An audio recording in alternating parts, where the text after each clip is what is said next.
नमस्कार दोस्तों, स्वागत है आपका मुकुल द स्टोरी टेलर में। आज हम लेकर आए हैं एक रहस्यमयी और अद्भुत कथा, माय इंटरनल लाइब्रेरी, जहां हर शब्द में छिपा है शक्ति, ज्ञान और एक अनकही कहानी का रहस्य। तो चलिए शुरू करते हैं। ध्यान रहे, ये कहानी पूरी तरह काल्पनिक, फिक्शनल है। कहानी में बताए गए पात्र, स्थान या घटनाएं किसी वास्तविक व्यक्ति या घटना से संबंधित नहीं है। अगर वो दूसरे पक्ष की एक सितारा औषधालय होने की पहचान और अपने पुराने दोस्त ओयांग की गरिमा का सम्मान ना करता तो उसे बाहर निकाल देता।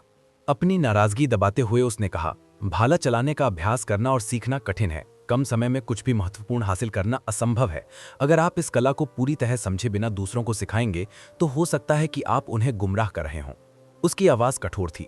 उफ! दूसरे पक्ष के चेहरे पर नाराजगी देखकर रोहित सिंह समझ गया कि उसके लिए सीधे दूसरे पक्ष से भाला चलाना सीखना शायद नामुमकिन है। एक पल की हिचकिचाहट के बाद उसने पूछा, क्या भाई वांग के पास भाला चलाने से संबंधित कोई किताब है? अगर है तो क्या आप मुझे उसे देखने की इजाजत दे सकते हैं?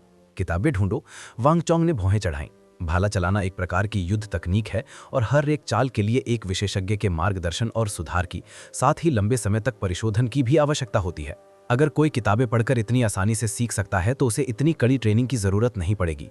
हालांकि उसका उद्देश्य संदेह से भरा था, लेकिन उसके पिछले इरादों को छोड़ते देखकर उसने राहत की सांस ली और कहा, जरूर, मेरे पास ऐसी बहुत सी किताबें हैं। भाला विद्या की गहनता के बारे में जानना तुम्हारे लिए भी अच्छा है, ताकि तुम इतने लापरवाह न बनो। मैं तुम्हें यहाँ ले आता हूँ। भाला विद्या में निपुण होने के नाते राज्य में भाला विद्या पर लगभग हर किताब उसके पास थी। जब तक उसके परिवार की गुप्त भाला विद्या लीक नहीं हुई थी, तब तक बाहरी लोगों को उन बुनियादी किताबों को पढ़ने देना उसके लिए कोई बड़ी बात नहीं थी। शुक्रिया, रोहित सिंह ने जल्दी से सिर हिलाया। भाला विद्या अन्य सभी युद्ध तकनीकों की तरह कौशल के रूप और सार को निखारने के लिए लंबे समय तक परिष्कृत करने की आवश्यकता होती है। हालांकि रोहित सिंह अलग थे। जब तक उनके पास पर्याप्त किताबें थी, वे एक शक्तिशाली और संक्षिप्त भाला विद्या बनाने में सक्षम थे, जिसे सीखना आसान था। ये मेरा अध्ययन कक्ष है। मेरे पास कल की राज्य की लगभग सभी भाला संबंधी पुस्तकें और कुछ विशिष्ट संग्रह भी हैं। जैसे ही तीनों अध्ययन कक्ष में पहुंचे, वांग चोंग ने गर्व से राजसी भाव से इशारा किया। इन सभी पुस्तकों को इकट्ठा करने के लिए उसने काफी मोटी रकम खर्च की थी।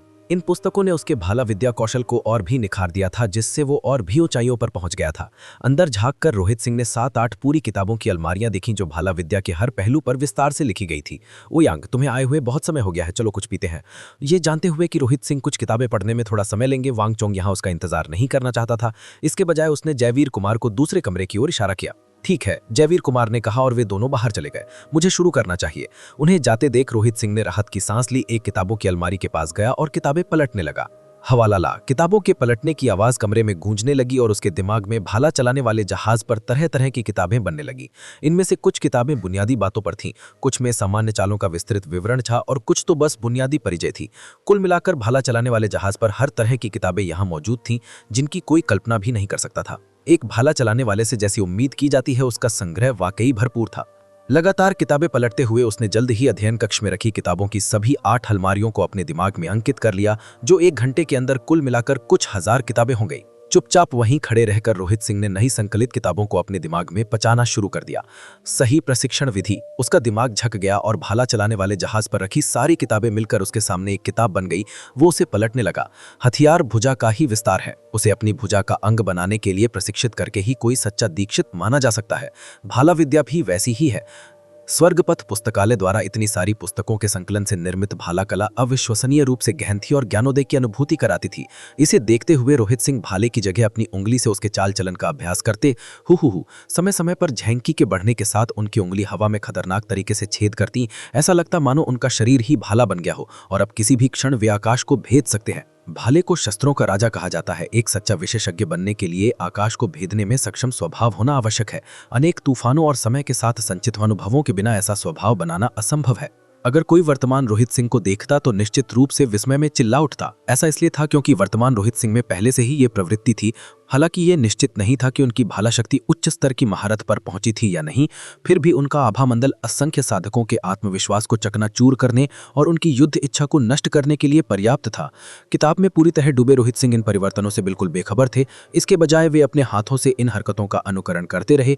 सिस सिस जेंकी के लगातार फटने से उनकी उंगलियों की दिशा में जमीन पर गिरकर अनगिनत छेद हो गए। गनीमत रही कि उन्होंने अपनी ताकत पर काबू रखा, वरना वांगचोंग का ध्यान कक्ष भी मास्टर लू चेन की तरह तहस नहस हो जाता। अज्ञात समय के बाद रोहित सिंह आखिरकार रुके और उन्होंने एक गंदी सांस ली। क्या मैं इसकी साधना कर चुका हूँ? उनकी आंखें चमक उठी। पल भर में ही उन्होंने पुस्तकालय में संकलित भाला कला के पूरे क्रम का अभ्यास कर लिया था। मैं इसे स्वर्गपथ भाला कला कहूंगा। विंग किताब हिल गई और उस पर एक नाम दिखाई दिया, स्वर्गपथ भाला कला। ये अफसोस की बात है कि किताबें बहुत कम हैं और उनमें बहुत सी गलतियां हैं। मैं सिर्फ एक ही चाल बना सका हूं। रोहित सिंह ने दुख जताया। सभी किताबें भाला विद्या की बुनियादी बातें थी। स्वर्गपथ पुस्तकालय ने सभी सही सिद्धांतों को संकलित किया और उनसे एक भाला कला बनाई। मुझे आश्चर्य है कि ये चाल मेरी शक्ति को किस हद तक बढ़ाएगी और मैं इसके माध्यम से कितनी शक्ति का प्रयोग कर पाऊंगा। हालांकि ये सिर्फ एक चाल थी, वो जानता था कि ये कोई आसान चाल नहीं थी, खासकर स्वर्गपथ दिव्य कला और स्वर्गपथ स्वर्ण शरीर का अनुभव करने के बाद। अगर वो इसे कर लेता तो उसकी युद्ध क्षमता निश्चित रूप से काफी बढ़ जाती। जब मैं वापस आऊंगा तो मैं इसे शक्ति भाटी को सिखाऊंगा। वो यहाँ भाला विद्या सीखने के लिए विशेष रूप से इसलिए आया था ताकि वो इसे शक्ति भाटी को सिखा सके। हालांकि ये सिर्फ एक चाल थी, कम से कम यहाँ तक कि उसकी यात्रा व्यर्थ नहीं गई। ये कल्पना की जा सकती है कि अगर शक्ति भाटी इस कौशल को पूरी तरह समझ लेता तो उसकी भाला विद्या में निश्चित रूप से बहुत सुधार होता। तब तक उस रॉबिन डुबे को हराने में कोई दिक्कत नहीं होगी। स्वर्ग के मार्ग से जो कुछ भी आता है वो असाधारण ही होता है, इसमें कोई संदेह नहीं था। अब जाने का समय हो गया है। सारी किताबें पढ़ने और अपनी मनचाही चीजें पाने के बाद रोहित सिंह ने अध्ययन कक्ष में ज्यादा आलस्य नहीं किया और तेज कदमों से बाहर निकल गया। गजीबों के नीचे वांगचोंग और ओयांग एक दूसरे के आमने सामने बैठकर शराब पी रहे थे। तुम कहते हो कि इस औषधि विक्रेता रोहित ने गोलीवाद विवाद परीक्षा पास कर ली? अब तक वांगचोंग को इस पर यकीन करना मुश्किल हो रहा था। गोलीवाद विवाद वस्तुतः कुशल शिक्षकों का एक विशेषाधिकार है जो केवल सर्वश्रेष्ठों के लिए ही होता है। फिर भी एक युवक जिसकी उम्र 20 साल भी नहीं थी इस परीक्षा में पास हो गया। हालांकि वो इसे एक विश्वसनीय स्रोत से प्रत्यक्ष रूप से सुन रहा था, फिर भी वो इस पर यकीन करने की हिम्मत नहीं कर पा रहा था। वास्तव में औषधि विक्रेता रोहित का जड़ी बूटियों और गोलियों का ज्ञान मुझसे भी बेहतर है। वो निश्चित रूप से महान ऊंचाइयों को छुएगा। जयवीर कुमार जब भी रोहित सिंह के कारनामों को याद करता तो प्रभावित हुए बिना नहीं रह सकता था। भले ही वो गोलियों और जड़ी बूटियों में अद्भुत है, भाले के बारे में उसकी समझ बहुत कमजोर है। भाला चलाना कोई खेल नहीं, सिर्फ देख कर नहीं सीखा जा सकता। अगर ये इतना आसान होता तो मुझे अब तक पूरी जिंदगी इसमें डूबे रहने की जरूरत नहीं पड़ती। वांगचोंग का चेहरा गर्व से चमक रहा था और उसकी आंखों में जबरदस्त आत्मविश्वास झलक रहा था। वाकई भाला सभी हथियारों में सबसे जटिल है। इसमें महारत हासिल करना इतना आसान कैसे हो सकता है? अनगिनत हथियारों में भाला सबसे कठिन हथियार था। अनगिनत साधकों ने इस चुनौती को स्वीकार किया लेकिन अंततः सफलता के द्वार से वंचित रह गए। आ भरते हुई जयवीर कुमार को अचानक कुछ याद आया और वांगचोंग की ओर देखा। तुम्हारी अध्ययन कक्ष में कोई विशिष्ट भाला कला संबंधी गुप्त नियमावली तो नहीं है? वो रोहित सिंह को यहाँ लाया था। अगर उसका पुराना दोस्त गलती से उसे परिवार की विरासत की कोई गुप्त नियमावली बता दे तो उसे सचमुच माफी मांगनी पड़ेगी।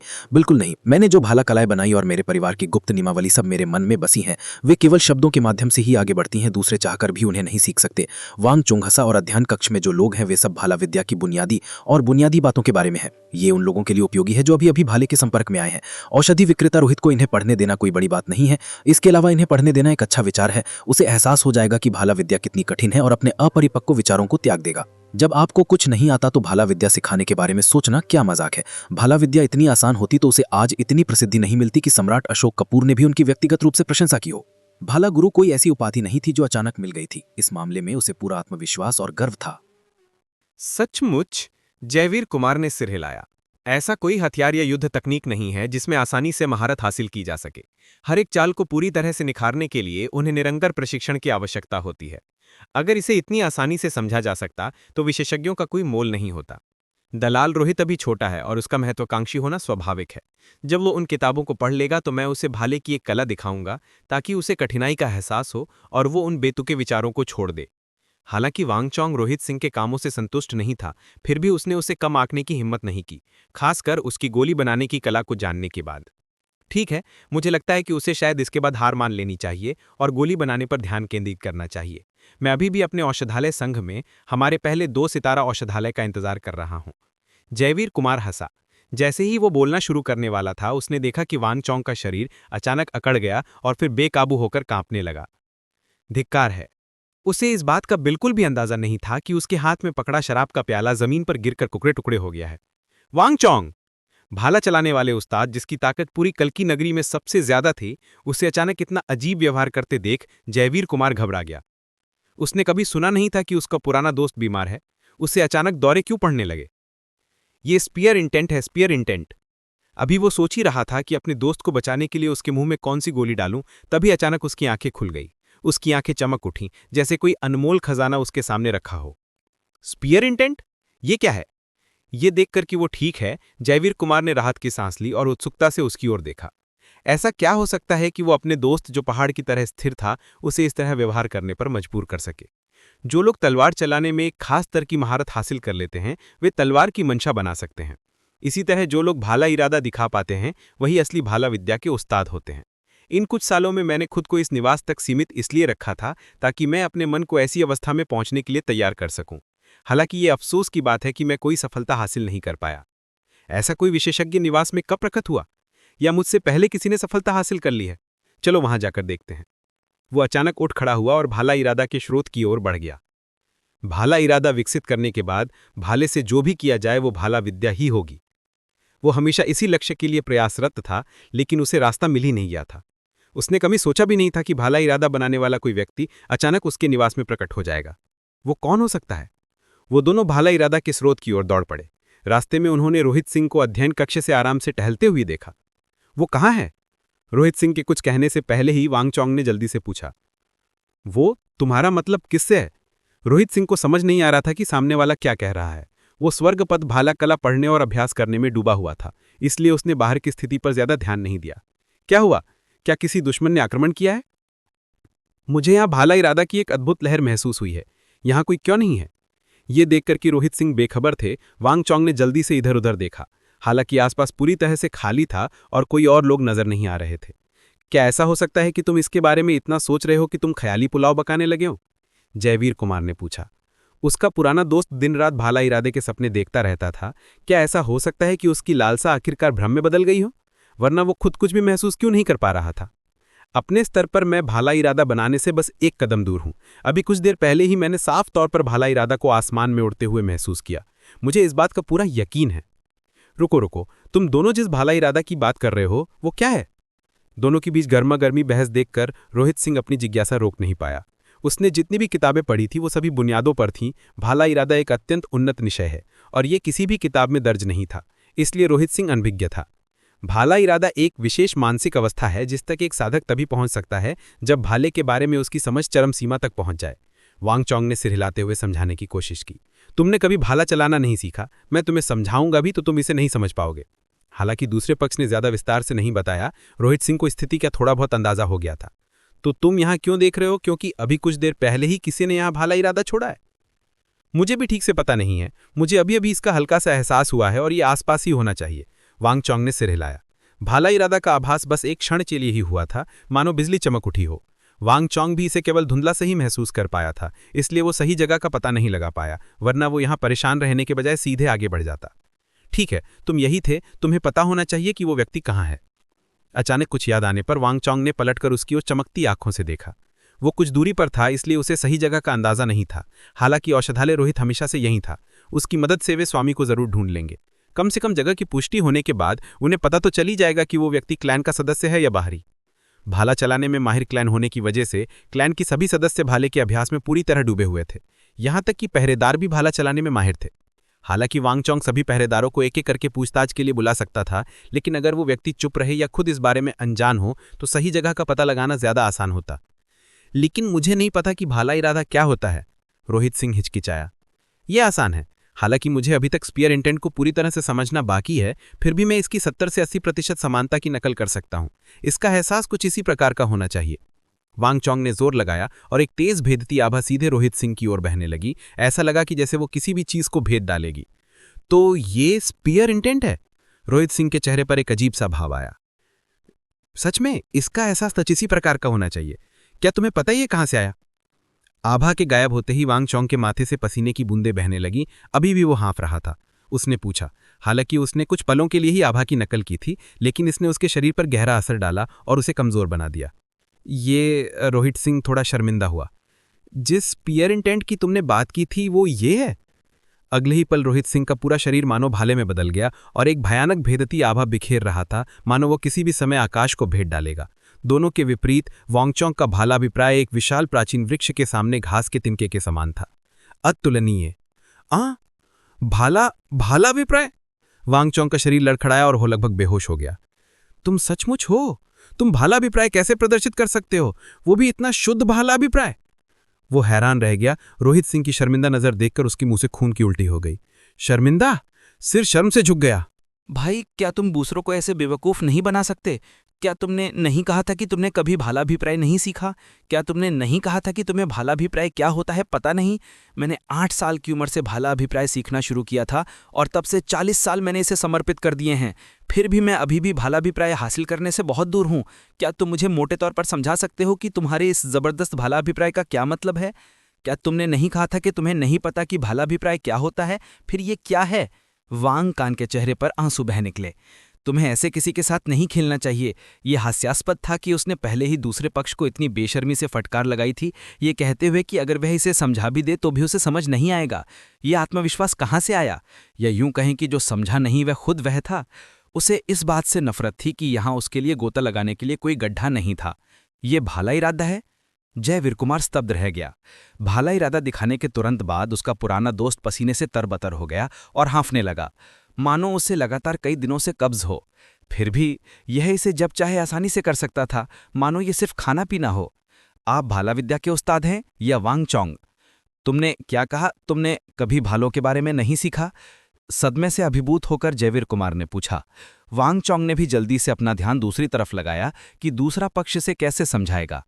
यह सच है कि मैंने इसे पहले कभी नहीं सीखा, रोहित सिंह ने सच्चाई से जवाब दिया।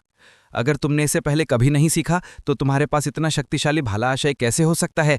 वांग चोंग पागल होने ही वाला था। अगर तुम बिना किसी पूर्व अनुभव के इतना शक्तिशाली भालाशय प्रदर्शित कर पा रहे थे तो मेरी उपलब्धि को देखते हुए, जबकि मैंने अपना जीवन इस कला में पूरी तरह डूबा हुआ बिताया है, मैं जरूर अपना समय बेकार की चीजें सीखने में बर्बाद कर रहा था। मैं अभी अध्ययन कक्ष में किताबें पढ़ रहा था और मुझे एक आभास हुआ। मुझे एहसास हुआ कि इस रूप में भाला कला करना सबसे आरामदायक लगता है, इसलिए मैं इस रूप में आ गया। मुझे नहीं पता था कि यह भाला आशय है, रोहित सिंह ने कुछ देर सोचने के बाद कहा। रोहित सिंह अनभिज्ञता का ढोंग नहीं कर रहे थे, बल्कि अध्ययन कक्ष में मौजूद किताबें असल में भाला चलाने की बुनियादी बातों के बारे में ही थीं। इसलिए उनमें से एक भी ऐसी नहीं थी जिसमें भाला आशय के बारे में विस्तार से बताया गया हो। इन किताबों से बनी स्वर्गपद भाला कला के कारण ही उनमें ऐसा स्वभाव विकसित हुआ। भाला आशय का उपयोग कैसे किया जा सकता है और भाला चलाने वाले के लिए यह कितना उपयोगी है, उन्हें इस बात का बिल्कुल भी अंदाजा नहीं था। वांग चोंग के आंसू उनके चेहरे पर बहते रहे। आपने इसे ऐसे बताया जैसे ये खाने पीने जितना आसान हो। क्या आपको पता है कि मैंने इसमें कितनी मेहनत की है बस बार बार नाकाम होने के लिए? पिछले 1 दशक से मैं अपनी मानसिक दृढ़ता का निर्माण कर रहा था, वीरान इलाकों में जा रहा था, पाले को पार कर रहा था और गर्मी झेल रहा था। फिर भी मुझे अभी तक सफलता नहीं मिली है। फिर भी आप बस अध्ययन कक्ष में आए, कुछ किताबें पढ़ी और अनजाने में इस स्तर तक पहुंच गए। मेरा दिल, मेरा जिगर, मेरी युवावस्था, अगर उसके सामने कोई बड़ा गड्ढा होता तो वह उसमें कूदकर खुद को जिंदा दफना लेता। क्या तुम मेरा आत्मविश्वास ऐसे नहीं तोड़ सकते? अगर तुम कहते कि तुमने बहुत मेहनत की है, रोजाना प्रशिक्षण लिया है और संयोग से तुम्हें सफलता मिल गई थी तो मुझे थोड़ा अच्छा लगता, लेकिन तुमने तो सिर्फ 2 घंटे किताबें पढ़ने में बिताए हैं और फिर भी तुम्हें सफलता मिल ही गई। और तो और तुम जो पढ़ रहे थे वो कोई गहन गुप्त नियमावली नहीं थी, वे तो बस भाला विद्या की बुनियादी किताबें थीं। अगर बात फैल गई तो राजधानी की सभी भाला विद्या के उस्ताद शर्म से मर जाएंगे। वांग चोंग इंसान बराबर तैधाइयों से पैदा नहीं होते। शायद औषधि चिकित्सक रोहित सचमुच भाला विद्या में पारंगत हों। अपने हताश पुराने दोस्त को देखकर जिसे एक जोरदार झटका लगा था, जयवीर कुमार ने उसे दिलासा देने की कोशिश की। ठीक है, मैं इसे ऐसे ले सकता हूँ। एक कुशल भाला विद्यार्थियों से जैसी उम्मीद की जाती है। उसने पहले ही अपनी दृढ़ इच्छा शक्ति को इस्पात की तरह मजबूत बना लिया था। हालांकि वह निराश था, फिर भी उसने जल्दी ही अपनी मानसिक स्थिति को सुधार लिया। जैसे ही वह बोलने वाला था, उसने एक युवक की उलझी हुई भरी आवाज हवा में गूंजती सुनी। आप कहते हैं कि मैंने भालाशय को समझ लिया है, लेकिन भालाशय करता क्या है? वांग चोंग एक बार फिर लड़खड़ा गया। अपने टूटते हुए दिल को संभालते हुए उसने समझाया, भालाशय भाला की समझ को दर्शाता है। भालाशय तक पहुंचने का मतलब है कि भाला पहले ही अभ्यासी की भुजाओं का विस्तार बन चुका है। ऐसी स्थिति में उसकी कोई भी हरकत भाला कला मानी जा सकती है। यह एक ऐसी चीज है जो केवल तभी प्राप्त की जा सकती है जब कोई भाला कौशल के शिखर पर पहुंच जाए। क्या कोई भी हरकत भाला कला मानी जा सकती है? रोहित सिंह की आंखें चमक उठी। वाह, अगर मेरा शिष्य भालाशय को समझ सकता है तो वह फ्रेशमैन टूर्नामेंट में जीत हासिल कर सकेगा। जो कि भालाशय इतना दुर्जय है, इसलिए रोहित सिंह ने शक्ति भाटी की लौटने पर उसे कड़ी सीख देने का निश्चय किया। जब तक वह ऐसी स्थिति प्राप्त कर लेता है, भले ही उसके पास भाला विद्या की गहन विद्या ना हो, उसके लिए अपने प्रतिद्वंदी से हारना असंभव है। क्या आप अपने शिष्य को भी इसे समझने में मदद करना चाहते हैं? वांग चोंग कांप उठा। भाला आशय भाले के प्रति व्यक्ति की समझ है। क्या आपको लगता है हर कोई आपकी तरह इतना शक्तिशाली है कि सिर्फ कुछ किताबें देखकर ही कोई सफलता हासिल कर सकता है? वह दूसरे पक्ष को यह विचार छोड़ने के लिए मनाना चाहता था, लेकिन उसे समझ नहीं आ रहा था कि शुरुआत कहाँ से करे। ठीक है, मैंने पहले किताबें देखते समय एक तकनीक सीखी है, लेकिन मुझे नहीं पता कि यह कितनी शक्तिशाली होगी। चूंकि भाई वांग एक भाला विशेषज्ञ हैं, क्या आप मुझे कुछ सुझाव दे सकते हैं? रोहित सिंह को भाला आशय की कोई समझ नहीं थी, इसलिए वह दूसरे पक्ष के जितना हैरान नहीं था। हेवेंस पाथ लाइब्रेरी के द्वारा बनाई गई चाल को याद करके वह खुद को खुलकर बोलने से नहीं रोक सके। उनके सामने वाला व्यक्ति पूरे राज्य में एक प्रसिद्ध भाला विशेषज्ञ था। वह निश्चित रूप से चाल की खूबियां और कमियों को बता पाएगा। तुम्हें एक तकनीक भी समझ में आई है? ठीक है, मुझे भी देखने में दिलचस्पी है कि तुम जैसा प्रतिभाशाली व्यक्ति किस तरह की चाल समझ पाता है। वांग चोंग ने सिर हिलाया और एक अधीनस्थ को भाला लाने के लिए भेजा। जल्द ही वह 2 भाले लेकर लौट आया। किसी चाल की ताकत परखने का सबसे अच्छा तरीका है युद्ध करना। औषधि चिकित्सक रोहित, मुझे वह चाल दिखाओ जो तुमने अभी समझी है। भाला हाथ में आते ही मानो वांग चोंग का रूप बदल गया हो।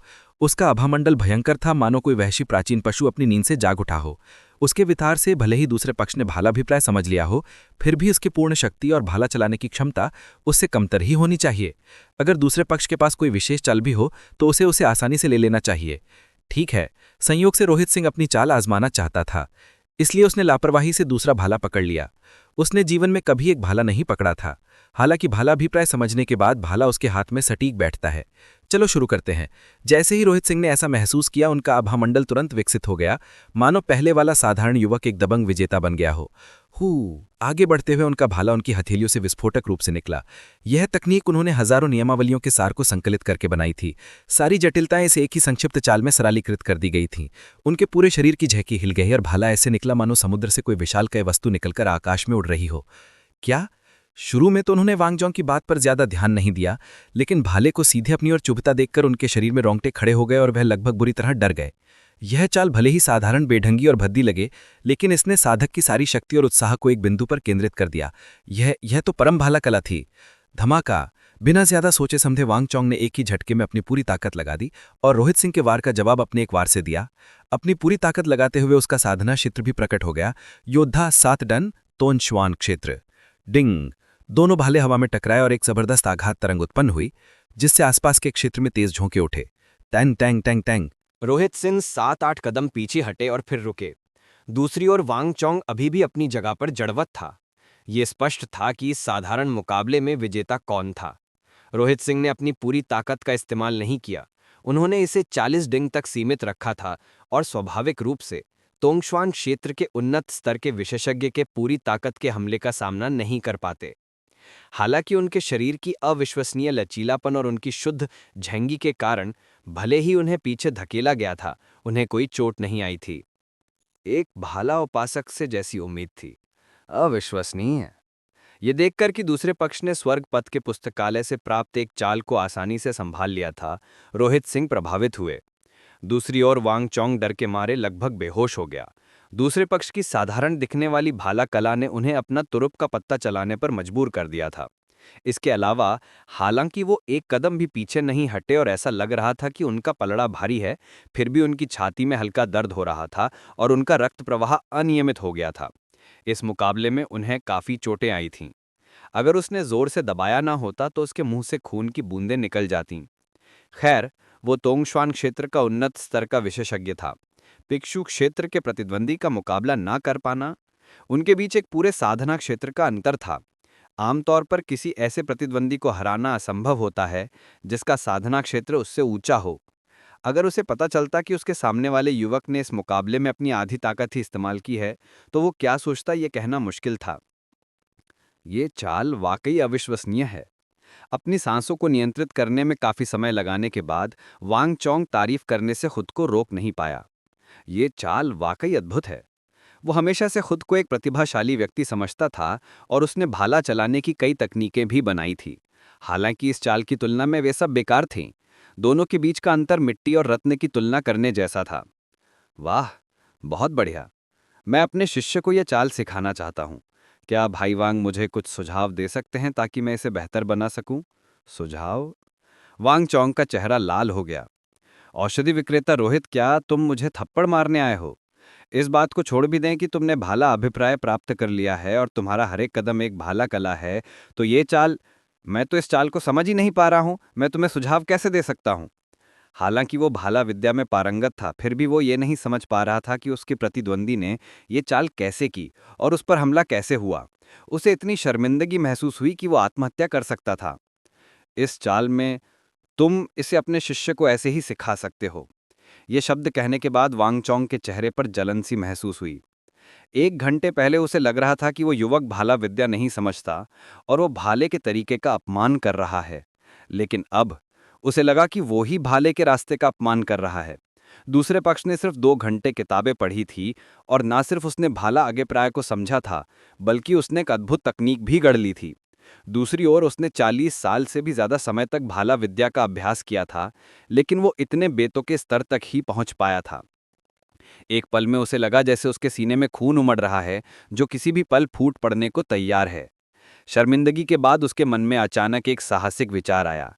दूसरे पक्ष की तकनीक का सार अपनी पूरी शक्ति को एक बिंदु पर केंद्रित करना था।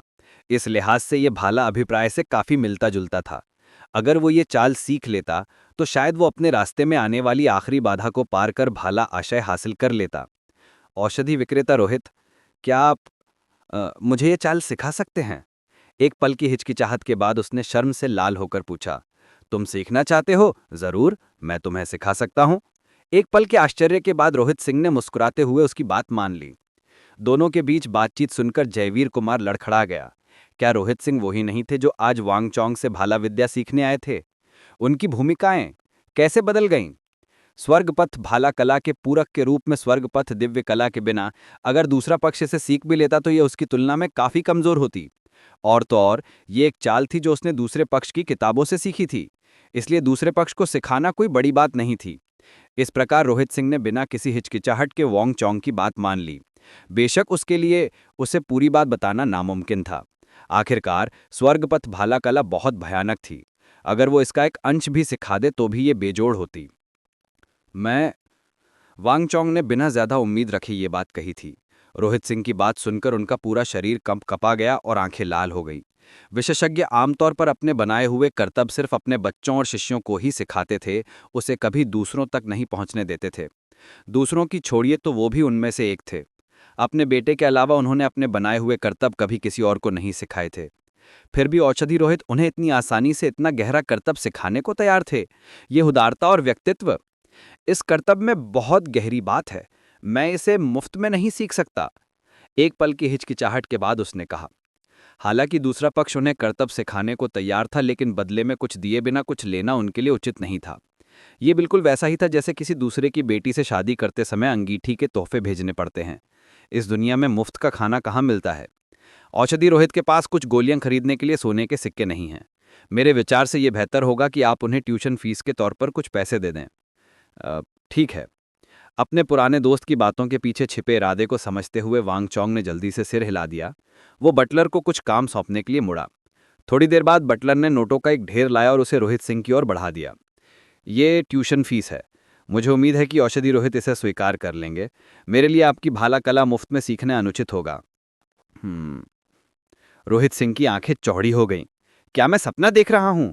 मैं यहां भाला कला सीखने आया था, लेकिन मैं सिखाने वाला क्यों बन गया और इस पर मैं पैसे भी कमा रहा हूं? हालांकि रोहित सिंह को नोटों के उस ढेर को देखकर, जिसकी कीमत कम से कम 20 लाख थी, अपने पैसे लेने से मना करना मुश्किल लगा। पैसे रखने के बाद रोहित सिंह ने धीरे धीरे तकनीक का प्रदर्शन शुरू किया और इसके पीछे की अवधारणा और कार्यप्रणाली को विस्तार से समझाया। एक भाला विद्या में निपुण व्यक्ति से जैसी उम्मीद की जाती है, हालांकि वांग चोंग ने अभी तक भाला अभिप्राय हासिल नहीं किया था, भालों का ज्ञान उसकी हड्डियों में गहराई तक समा गया था। एक ही प्रदर्शन से उसने अवधारणा को लगभग पूरी तरह से समझ लिया था। हालांकि उसकी शक्ति अभी भी रोहित सिंह के मूल संस्करण से बहुत दूर थी, फिर भी उसके रूप और उसकी चाल में कोई समस्या नहीं थी। औषधि विशेषज्ञ रोहित, मुझे ये चाल सिखाने के लिए धन्यवाद। इस चाल को सीखने के बाद ही वांग चोंग को वास्तव में समझ में आया कि यह कितनी शक्तिशाली है। वो इसकी शक्ति देखकर दंग रह गया। वो पहले से ही अनुमान लगा सकता था कि अगर वो इस कौशल का अभ्यास जारी रखेगा तो 1 साल से भी कम समय में वो भाला आशय प्राप्त कर लेगा और भी मजबूत हो जाएगा। भले ही उसने स्कूल की फीस चुकाई हो या नहीं, रोहित सिंह उसके लिए पहले से ही आधा अध्यापक बन चुका था। आधा शिक्षक का अर्थ था कि किसी ने किसी दूसरे व्यक्ति से 1-2 चालें सीखी हों या उससे संकेत प्राप्त किए हों। चूंकि उसने चालें पहले ही सीख ली थीं, इसलिए रोहित सिंह को यहाँ रहने की कोई ज़रूरत नहीं थी। जयबीर कुमार के साथ उसने विदा ली और चला गया। गिल्ड लीडर ओयांग, उन गोलियों पर नज़र रखने में मेरी मदद करो। समय आने पर मैं उन्हें तुमसे ले लूँगा। भाला गुरु वैंग चोंग के निवास से निकलते हुए रोहित सिंह ने कहा। आराम करो, जयवीर कुमार ने सिर हिलाया। पहले वह बस यही सोचता था कि अगर ये युवक लगन से पढ़ाई करता रहेगा तो वह कल की साम्राज्य का पहला 2 सितारा औषधालय बन सकता है। हालांकि ऐसे विचार उसके दिमाग से पूरी तरह गायब हो चुके थे। एक पूर्ण नौशिक्षा होने के बावजूद सिर्फ 2 घंटे किताबें पढ़कर वह आसानी से एक ऐसी चाल बना पाया जिसका वैंग चोंग भी सम्मान करता था और साथ ही स्पीयर इंटेंट भी हासिल कर लिया। ऐसा व्यक्ति निश्चित रूप से सफल होगा और उसका नाम दुनिया भर में गूंजेगा। अकादमी में वापस बॉडी नरिशमेंट मेडिसिनल सॉल्यूशन और मेरिडियन रिजुविनेशन पिल पहले से ही उसके पास थे, इसलिए उसने सोचा कि उसे ये उन्हें अपने छात्रों को दे देना चाहिए ताकि वे और भी तेजी से साधना कर सकें। जयवीर कुमार को विदा करने के बाद वह तेजी से अपनी कक्षा में लौट आया। हालांकि जब वह पहुंचा तो उसने कक्षा में केवल रिद्धि शर्मा को देखा, बाकी सभी अनुपस्थित थे। बाकी कहाँ हैं? रोहित शिक्षक ने भौहें चढ़ाईं। वह उनकी ताकत तेजी से बढ़ाने के सभी तरीके खोज रहा था, फिर भी ये लोग प्रशिक्षण के लिए भी नहीं आए। वह रोहित शिक्षक के ऐसे क्षण में प्रकट होने की उम्मीद न करते हुए रिद्धि शर्मा घबरा गई। डर से पीछे हटते हुए वह हकलाने लगी। रोहित की शिक्षक ने कल कक्षा से निकलते समय कहा था कि वह व्यस्त रहेंगे और हो सकता है कि वह फिलहाल कक्षाओं में ना आ पाएं। वे इतनी जल्दी वापस क्यों आ गए? बोलो। रोहित शिक्षक का चेहरा काला पड़ गया। उनके अनोखे स्वभाव को जगाने और उनके जख्मों पर मरहम लगाने के लिए उन्होंने औषधालय की परीक्षा देने की जहमत उठाई और खुद को एक कुशल शिक्षक का वेश धारण किया। फिर भी वह कक्षाएं छोड़ रहे थे। वह सचमुच क्रोधित था। अगर उन्हें पता होता कि ऐसा होगा तो वह उन पर इतनी मेहनत करने की जहमत कभी नहीं उठाते। क्या वह उन्हें दहेज दे रहे थे? अगर छात्र खुद मेहनत नहीं करेंगे तो शिक्षक उन्हें चाहे कितनी भी मदद क्यों न दें, उनके लिए भविष्य में बड़ी ऊंचाइयां हासिल करना मुश्किल होगा। आखिरकार सड़ी हुई मिट्टी तो नीचे ही सरकती है, चाहे उन्हें कितना भी ऊपर उठाओ। जितना वह इसके बारे में सोचता उतना ही उसका गुस्सा बढ़ता गया। उस समय रोहित सिंह का चेहरा पूरी तरह से ठंडा पड़ गया था। शिक्षक? रिद्धि शर्मा कांप उठी। उसका चरित्र कमजोर था और रोहित टीचर का गुस्सा देखकर वह डर से चुप हो गई। जी हाँ। तभी दरवाज़ा खुला। इससे पहले कि कोई अंदर आ पाता एक आवाज़ गूंजी, रिद्धि शर्मा जल्दी आओ, उन्होंने लड़ाई शुरू कर दी है। अपनी बात पूरी करते करते आवाज़ के मालिक ने बर्फ जैसे चेहरे वाले रोहित सिंह को देखा और बाकी शब्द उसके गले में अटक गए। रोहित टीचर? आवाज़ का मालिक कांप उठा। मोटा दिलेर खान। लड़ाई शुरू कर दी? किसी की मदद ले रहे हो? मैं तुम्हें यहाँ खेती करने लाया हूँ या लड़ने? रोहित सिंह की आवाज़ बर्फ जैसी थी। मैं? दिलेर खान का चेहरा पीला पड़ गया। तुमने अभी मुश्किल से 1-2 चीज़ें सीखी हैं और तुम अभी से दूसरों से लड़ने लगे हो। क्या तुम्हें अब मेरे शिक्षक की ज़रूरत नहीं रही? सच कहूँ तो रोहित सिंह नाराज़ नहीं थे, उनका दिल बस दुख रहा था। हालांकि वह अपने इन छात्रों के साथ ज़्यादा समय से नहीं घुला मिला था, फिर भी वह उन्हें अपने सबसे करीबी रिश्तेदारों की तरह मानता था और उनके लिए कड़ी मेहनत करता था। फिर भी वह आपस में लड़ने के लिए निकल पड़े और जब भी खुद को बुरी स्थिति में पाते तो मदद के लिए दौड़कर बुलाते। उसे इस बात पर निराशा हुई कि वे अभी तक परिपक्व नहीं हुए थे। रोहित टीचर, ऐसी बात नहीं थी। दिलेर खान के भरे हुए चेहरे पर चिंता उभर आई। ऐसी बात नहीं थी? तो बताओ, लड़ने और रिद्धि शर्मा को मदद के लिए बुलाने का क्या मतलब है? अगर आज तुम्हारे मुंह से कोई झूठी बात भी निकल जाए तो मैं तुम्हें निकाल दूंगा। मुझे फिर कभी टीचर कहने का सपना भी मत देखना। रोहित सिंह ने गुस्से से अपना चोगा पीछे की ओर फेंक दिया। अगर ये बच्चे पालने लायक नहीं होते तो वह अपनी मेहनत भी बर्बाद नहीं करना चाहता था। ज़्यादा से ज़्यादा यही हो सकता था कि वह हार जाता और कल की साम्राज्य और बुद्ध अकेडमी छोड़ देता। स्वर्गपथ के पुस्तकालय के साथ वह इस विशाल दुनिया में और कहाँ जा सकता था? वह यहीं रुके रहे, इसका कारण इस स्थान के प्रति उनकी पूर्व लालसा थी और अपने छात्रों के प्रति उनकी जिम्मेदारी की भावना थी। ये दिलेर खान एक पल के लिए कांप उठा, फिर दांत पीसते हुए बोला, ये ऐसा है, आज अकेडमी साधना संसाधन वितरित कर रही है और उन्होंने कहा कि आप अकेडमी के सबसे बुरे शिक्षक हैं, इसलिए आपको इन्हें जमा करने का कोई अधिकार नहीं है। हमें उनकी बात पर गुस्सा आया और हम उनसे बहस करने गए। इस तरह एक झगड़ा शुरू हो गया। साधना संसाधन आवंटित करना? रोहित सिंह एक पल के लिए स्तब्ध रह गए। फिर उन्हें याद आया कि अकेडमी हर महीने अपने शिक्षकों और छात्रों को कुछ साधना संसाधन आवंटित करती है। एक शिक्षक को मिलने वाले संसाधनों की मात्रा, उसके छात्रों की संख्या, उसकी शिक्षक योग्यता परीक्षा के परिणामों और उसके समग्र मूल्यांकन पर निर्भर करती थी। शिक्षक इन संसाधनों का उपयोग स्वयं कर सकते थे या बेहतर छात्रों को पुरस्कृत कर सकते थे ताकि उन्हें और भी मेहनत करने के लिए प्रोत्साहित किया जा सके। आमतौर पर ये साधना संसाधन छात्र ब्यूरो द्वारा वितरित किए जाते थे। छात्र ब्यूरो वह विभाग था जो छात्रों के लिए परीक्षाओं के प्रबंधन और संचालन के साथ साथ छात्रों और शिक्षकों को साधना संसाधन वितरित करने के लिए जिम्मेदार था। जोया मलिक ने नए छात्रों में टॉप 10 में जगह बनाई थी और उन्हें दूसरों के साथ छात्रावास साझा नहीं करना पड़ा था। विभाग ने ही उन्हें छात्रावास आवंटित किया था। यहाँ लाओ मुझे, ये जानकर कि वे उसके पक्ष में खड़े हैं, रोहित सिंह के दिल में गर्माहट का संचार हुआ। उसका गुस्सा भी काफ़ी हद तक शांत हो गया था। वे बच्चे? हाँ। दिलेर खान कुछ और कहने की हिम्मत नहीं जुटा पाए। वे तुरंत आगे बढ़े। रिद्धि शर्मा भी उनके साथ हो ली। वे तीनों छात्र ब्यूरो की ओर चल पड़े। छात्र ब्यूरो। शिक्षक संघ ने पहले ही रोहित शिक्षक की निर्दोषिता की पुष्टि कर दी थी। ऋषि टीचर, फिर भी आप उनके संसाधन आवंटित करने से इनकार क्यों कर रहे हैं? शक्ति भाटी ने उसके सामने खड़े युवक को गुस्से से घूरा। वह एक पूर्व छात्र था जो स्कूल में शिक्षक बन गया था। ऋषि तिमे स्थान। निर्दोषिता, क्या दस्तावेज यहाँ हैं? क्या उन्होंने हमें सूचित किया? ऋषि दिव्यांशी ने अपनी भौहें उठाई और उसके चेहरे पर उपहास का भाव झलक रहा था। चूंकि कुछ भी नहीं है, रोहित सिंह स्कूल का सबसे घटिया शिक्षक बना हुआ है, जिसने शिक्षक योग्यता परीक्षा में 0 अंक प्राप्त किए हैं। उसे संसाधन देना व्यर्थ है। मुझे संसाधन आवंटित न करने के लिए दोष न दें, बल्कि गलत शिक्षक को स्वीकार करने के लिए खुद को दोष दें। जैसा कि प्राचीन कहावत है, धन, साथी, शिक्षा और भूमि, इनमें से धन सबसे पहले आता है, और इसे यह स्पष्ट था कि यह किसी की साधना के लिए कितना महत्वपूर्ण था। यही कारण था कि जब रोहित सिंह ने कहा कि उसे साधना संसाधनों की कमी का सामना करना पड़ सकता है, तो रिद्धि शर्मा हिचकिचाई थी। बुद्धा एकेडमी हर महीने अपने छात्रों और शिक्षकों को कुछ साधना संसाधन आवंटित करती है। उनमें से ज़्यादातर निम्न स्तरीय गोलियां होती थीं। हालांकि यह शिक्षकों के लिए ज़्यादा उपयोगी नहीं था, लेकिन यह उन छात्रों के लिए एक बेहतरीन टॉनिक था जिन्होंने अभी अभी साधना शुरू की थी। यही कारण था कि कई लोग तेजी से सुधार कर पाए थे। आज आवंटन का दिन था, लेकिन उन्हें सूचित नहीं किया गया था। स्वाभाविक रूप से उन्होंने मामले की जांच करने की पहल की। भले ही शिक्षक संघ के दस्तावेज अभी तक पारित नहीं हुए हों, मुझे याद है कि बुद्धा एकेडमी के सभी शिक्षक, चाहे उनके परिणाम कितने भी बुरे क्यों ना हों, जब तक उनके पास छात्र हैं, वह ब्रीथिंग फॉर्जिंग पाउडर पाने के पात्र होंगे। आपको क्या अधिकार है कि आप हमें ये भी ना दें? जोया मलिक आगे बढ़ी। ब्रीथिंग फॉर्जिंग पाउडर निचले स्तर के छात्रों द्वारा इस्तेमाल किया जाने वाला सबसे आम साधना संसाधन था। इससे झुकसी क्षेत्र के छात्रों को हवा में आध्यात्मिक ऊर्जा को बेहतर समझने में मदद मिलती थी। ब्रीथिंग फॉर्जिंग पाउडर को गोली नहीं माना जा सकता था, और विद्युत कुमार, जो प्रशिक्षु औषधालय के रूप में योग्य नहीं थे, वह इसे बना सकते थे, जिससे यह सस्ता हो जाता था। स्कूल के नियमों के अनुसार छात्रों वाला कोई भी शिक्षक इसका हकदार था। आप हमें महंगे साधना संसाधन आवंटित करने के बहाने ढूंढ सकते हैं, लेकिन अगर आप हमें ये भी देने से इनकार करेंगे, तो यह स्पष्ट हो जाएगा कि आप हमारे लिए चीज़ें मुश्किल बनाने की कोशिश कर रहे हैं।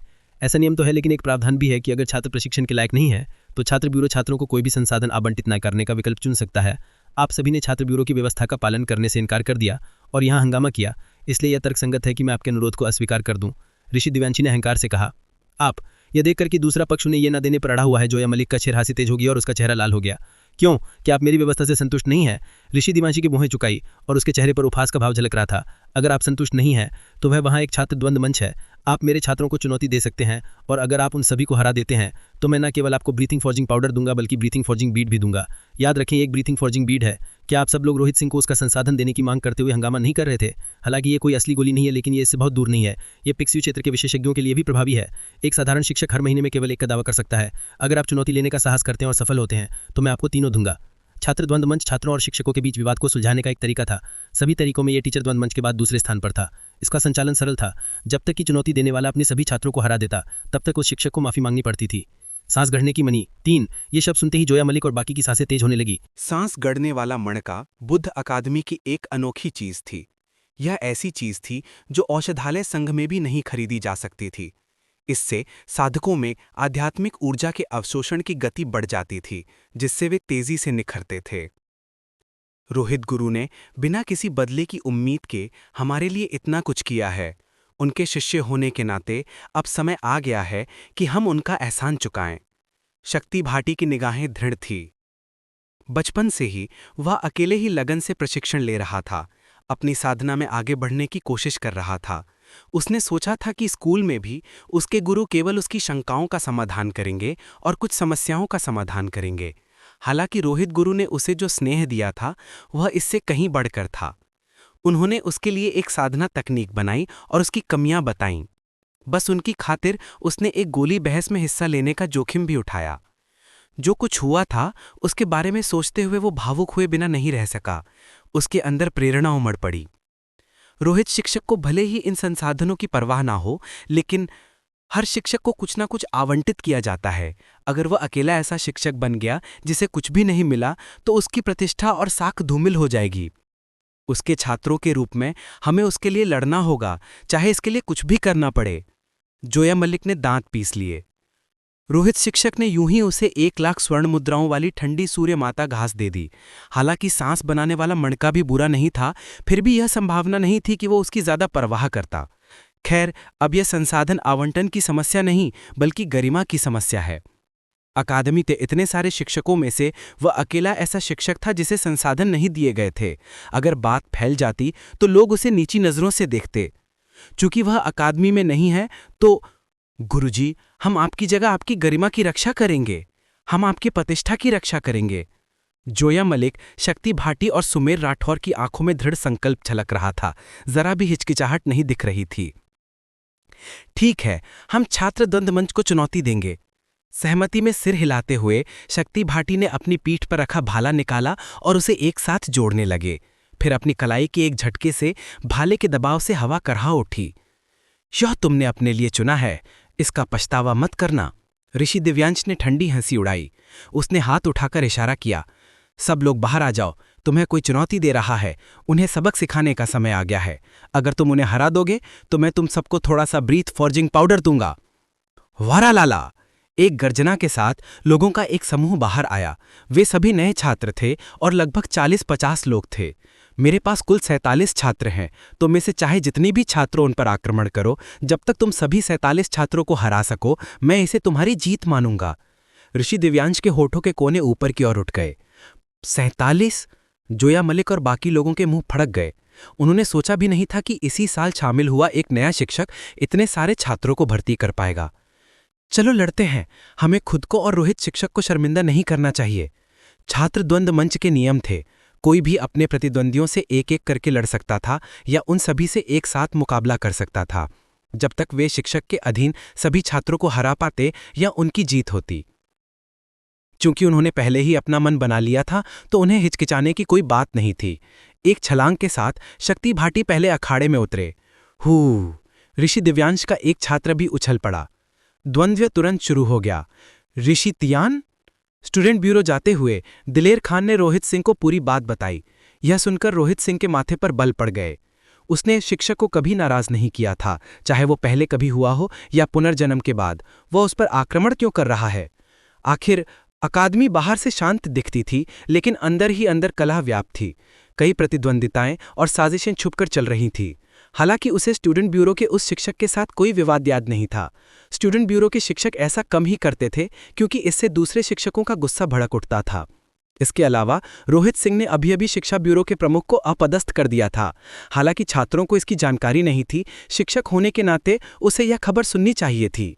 यह जानते हुए भी खुद को उसके खिलाफ खड़ा करना, क्या वह पिटाई की मांग कर रहा था? मैंने कुछ अफवाहें सुनी हैं कि वह कभी एल्डर सेना चेन का शिष्य था। वह स्कूल में शिक्षक के रूप में इसलिए रह पाया क्योंकि एल्डर की व्यवस्थाएं थी। तो ये बात है। अगर ऐसा है तो बात तो समझ में आती है। उसने एल्डर सेना चेन को शिक्षा ब्यूरो के प्रमुख से अपदस्थ कर दिया था और अभी भी उसे शिक्षक संघ द्वारा दंडित किए जाने का खतरा था। उनके शिष्य होने के नाते उसे अपने गुरु के लिए खड़ा होना था। लेकिन मेरे चेहरे पर थप्पड़ मारना इतना आसान नहीं है। कारण जानकर रोहित सिंह ने अपना सिर हिलाया। मेरे चेहरे पर थप्पड़ मारना नामुमकिन नहीं है, लेकिन तुम्हारा हाथ इतना मजबूत होना चाहिए कि तुम्हें चोट न पहुंचे। पैंग पैंग पैंग। लगातार कुछ मुक्के पीठ पर पड़ने के बाद शक्ति भाटी को अपने मुंह में मिठास का एहसास हुआ और ऐसा लग रहा था कि वह भाला चलाने वाला हाथ अब मोड़ नहीं पा रहा है। पिछले कुछ दिनों में उसकी साधना में जबरदस्त सुधार हुआ था। ऋषि दिव्यांश के गुरु के शिष्य उसके सामने टिक नहीं पा रहे थे, लेकिन उनकी संख्या बहुत ज्यादा थी। वह पांचवा प्रतिद्वंदी पहले से ही था और वह लगभग गिर ही गया था। अगर यह कोई सामान्य द्वंद्व युद्ध होता तो शक्ति भाटी इतने थके हुए नहीं होते, लेकिन ऐसा लग रहा था कि दूसरे पक्ष ने पहले से ही इसकी योजना बना रखी थी और जानबूझकर युद्ध के मैदान में उछल कूद कर रहा था, उसका सीधा सामना करने से इनकार कर रहा था ताकि उसकी सहनशीलता खत्म हो जाए। लगातार डटे रहो, तुम्हें डटे ही रहना होगा। शक्ति भाटी ने हिम्मत नहीं हारी। अपनी बची हुई आखिरी ताकत से उसका भाला हिला और उसने पांचवें प्रतिद्वंदी को हरा दिया। हा, अब और नहीं सहा जाता। छठा छात्र जोर से हंसता हुआ मंच पर कूदा और शक्ति भाटी की छाती पर लात मारी। शक्ति भाटी लड़खड़ाते हुए 7-8 कदम पीछे हट गया। अगर उसकी अडिग दृढ़ता ला होती तो वह रिंग से गिर ही जाता। अगर तुम बर्दाश्त नहीं कर सकते तो यहां दिखावा करना बंद करो। ऋषि शिक्षक की प्रतिष्ठा को चुनौती देने की हिम्मत करो, भाग जाओ। छठे शिष्य ने व्यंग किया और अपनी छड़ी सीधी उस पर तान दी। छड़ी की गति को देखते हुए अगर शक्ति भाटी को लग जाती तो वह निश्चित रूप से गंभीर रूप से घायल हो जाता। मुझे इसे रोकना होगा। चेहरे पर एक क्रूर भाव के साथ शक्ति भाटी ने इसे रोकने के लिए अपना भाला उठाने की कोशिश की, लेकिन उसे एहसास हुआ कि वह एक चाल धीमी थी, इसलिए वह समय पर भाला नहीं मार पाएगा। यह जानते हुए कि छड़ी उसे जरूर लगेगी, शक्ति भाटी ने अपनी आंखें बंद कर ली और उसके प्रहार के लिए तैयार हो गया। उसने सोचा था कि वह तुरंत ही छात्र द्वंद्व मंच से गिर जाएगा और उसके मुंह से ताज़ा खून निकल आएगा, लेकिन काफ़ी देर तक कुछ नहीं हुआ। उसने जल्दी से अपनी आंखें खोली और अपने सामने एक आकृति देखी। वह व्यक्ति लंबा नहीं था, लेकिन उसकी पीठ का दृश्य बेहद विश्वसनीय लग रहा था। छठे प्रतिद्वंदी ने जो छड़ी लहराई थी वह उस व्यक्ति की उंगलियों के बीच जकड़ी हुई थी। चाहे उसने जितनी भी ताकत लगाई हो, वह अपने हथियार को दूसरे के हाथ से छुड़ा नहीं पा रहा था। रोहित टीचर! एक नज़र में उसने उस व्यक्ति को पहचान लिया। उसके सामने जो आकृति थी वह उसके गुरु रोहित सिंह टीचर थे। वह आउट नहीं हो गया? वह यहाँ क्यों है? जिसने रोका था वो वास्तव में रोहित सिंह टीचर था। दिलेर खान के साथ पहुंचकर स्थिति देखकर वह तुरंत आगे बढ़ा और रिंग का कूद गया। राम प्रकाश टीचर के साथ युद्ध के ठीक 10 दिन पहले की बात थी। अगर उसके यह छात्र ऐसे समय में घायल हो जाते तो रोहित सिंह को शिक्षक मूल्यांकन द्वंद्व युद्ध के लिए आत्मसमर्पण करना पड़ता। जब शांग चैन को रोहित सिंह ने परास्त किया तो ऋषि दिव्यांश के मन में उसके प्रति आक्रोश था। यह जानते हुए कि वह रोहित सिंह का मुकाबला नहीं कर सकता, उसने जानबूझकर अपने छात्रों शक्ति भाटी और अन्य को इस उद्देश्य के लिए उकसाया। जब तक शक्ति भाटी और बाकी लोग घायल रहेंगे, उसने अनुमान लगाया कि शिक्षक मूल्यांकन में उनके पास कोई मौका नहीं होगा। यह देखकर कि किसी भी अन्य तरीके से द्वंद्वयुद्ध को रोकने में बहुत देर हो चुकी थी, रोहित सिंह स्वयं मंच पर कूद पड़े। रोहित सिंह, तुम्हारा क्या मतलब है? तुम्हारे छात्र छात्र द्वंद्व मंच में प्रतिस्पर्धा कर रहे हैं, क्यों? क्या तुम शिक्षक होते हुए भी मेरे छात्रों पर आक्रमण करने का इरादा रखते हो? उसे दौड़ता हुआ देखकर ऋषि दिव्यांश ज्यादा हैरान नहीं हुआ। उसकी आंखों में खतरनाक चमक दौड़ गई। अपने छात्रों पर आक्रमण? तुम जरूर कुछ ज्यादा ही सोच रहे हो। उंगली के झटके से दूसरे पक्ष की लाड़ी कई टुकड़ों में टूट गई। अपने हाथ थपथपाते हुए वह दूसरी तरफ देखा। तो तुम्हारे इस करते का क्या मतलब है? क्या तुम अपने शब्द वापस लेना चाहते हो? खैर, लगता है अब बहुत देर हो चुकी है। तुम्हारे छात्र पहले ही छात्र द्वंद्व मंच को चुनौती देने के लिए राजी हो चुके हैं और वे मेरे 5 छात्रों को घायल कर चुके हैं। चाहे कुछ भी हो, चुनौती जारी रहनी चाहिए। यह मामला तुम्हारे बस का नहीं है। जब तक कि इस पर ऋषि दिव्यांश के होंठों पर ठंडी मुस्कान आ गई। जब तक कि तुम हार नहीं मान लेते और यह स्वीकार नहीं कर लेते कि तुम्हारे छात्र मेरे छात्रों से कमतर हैं। हमें हार नहीं माननी चाहिए। चाहे हमें अपना सब कुछ देना पड़े, हम जरूर जीतेंगे। दूसरे पक्ष की आवाज में स्पष्ट रूप से उपहास सुनकर शक्ति भाटी और बाकी लोगों ने अपनी मुट्ठियां भींच ली और उनके चेहरे लाल हो गए। अगर वे सचमुच इस तरह हार मान लेते तो भविष्य में अकादमी में अपनी शान नहीं बचा पाते। मान लो कि मेरे छात्र तुम्हारे छात्रों से कमतर हैं? रोहित सिंह ने सिर हिलाया। तुम अभी भी सपना देख रहे होगे। जब ऐसा ही है तो चलिए आगे बढ़ते हैं। मैं कहता हूं कि तुम रिंग से नीचे उतर जाओ। ऋषि दिव्यांश ने अपना लबादा फेंका। तुम जैसे शिक्षक का छात्रों के बीच लड़ाई में दखल देना क्या कमजोरों को धमकाना नहीं है? इतनी जल्दी मत करो। रोहित सिंह मुस्कुराए। मैं हार नहीं मान रहा, लेकिन मैंने ये तो नहीं कहा कि मैं अपने छात्रों को प्रतिस्पर्धा जारी रखने दूंगा। तुम द्वंद्व युद्ध रोकना चाहते हो। छात्र द्वंद्व युद्ध मंच शुरू हो चुका है और तुम्हें इसे रोकने का कोई अधिकार नहीं है। पछताने के लिए बहुत देर हो चुकी है। ऋषि दिव्यांश ने बड़बड़ाते हुए कहा। मेरे छात्रों का फैसला मेरा फैसला है। क्योंकि उन्होंने छात्र द्वंद्व युद्ध मंच को चुनौती देने का फैसला किया है, इसीलिए मुझे पछताने की कोई बात नहीं है। रोहित सिंह ने देखा, लेकिन मुझे लगता है कि सिर्फ छात्र द्वंद्व युद्ध मंच ही बहुत नीरस है। क्यों न हम एक शिक्षक द्वंद्व युद्ध मंच आयोजित करें? बस इतना ही। क्या तुम चुनौती स्वीकार करने की हिम्मत रखते हो?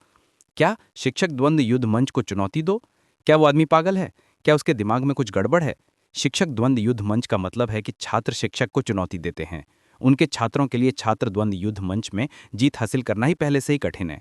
फिर भी वे शिक्षक द्वंद्व युद्ध मंच को चुनौती देना चाहते हैं। क्या वे दिवास स्वप्न नहीं देख रहे हैं?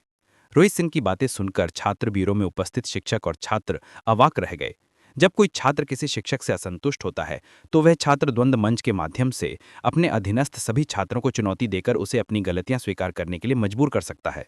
दूसरी ओर शिक्षक द्वंद्व मंच का मतलब था कि छात्र सीधे शिक्षक को चुनौती दे रहा होगा। अगर वह हार जाता तो वह हार मान लेना एक बात थी, लेकिन शिक्षक की गरिमा धूमिल होती। निसंदेह, क्योंकि छात्रों का साधना क्षेत्र शिक्षकों से बहुत नीचे होता है, इसीलिए छात्रों का सामान्य द्वंद्व में जीतना असंभव है। निष्पक्षता के लिए शिक्षक को द्वंद्व मंच में अपने साधना क्षेत्र को छात्र के स्तर तक कम करना पड़ता है। फिर भी इस लड़ाई को पूरी तरह से निष्पक्ष नहीं माना जा सकता। शिक्षक बनने के कारण उनका अनुभव और युद्ध के प्रवाह पर पकड़ स्पष्ट रूप से सामान्य छात्रों से कहीं बेहतर होती है। भले ही वे एक ही शक्ति स्तर में द्वंद्व करें, एक छात्र के लिए संभव नहीं था शिक्षक पर विजयी होने के लिए। जोया मलिक और बाकी सभी लड़खड़ा गए और लगभग बेहोश हो गए। उन्हें लगा कि उन्होंने छात्र द्वंद्व मंच को चुनौती देकर दुस्साहस किया है।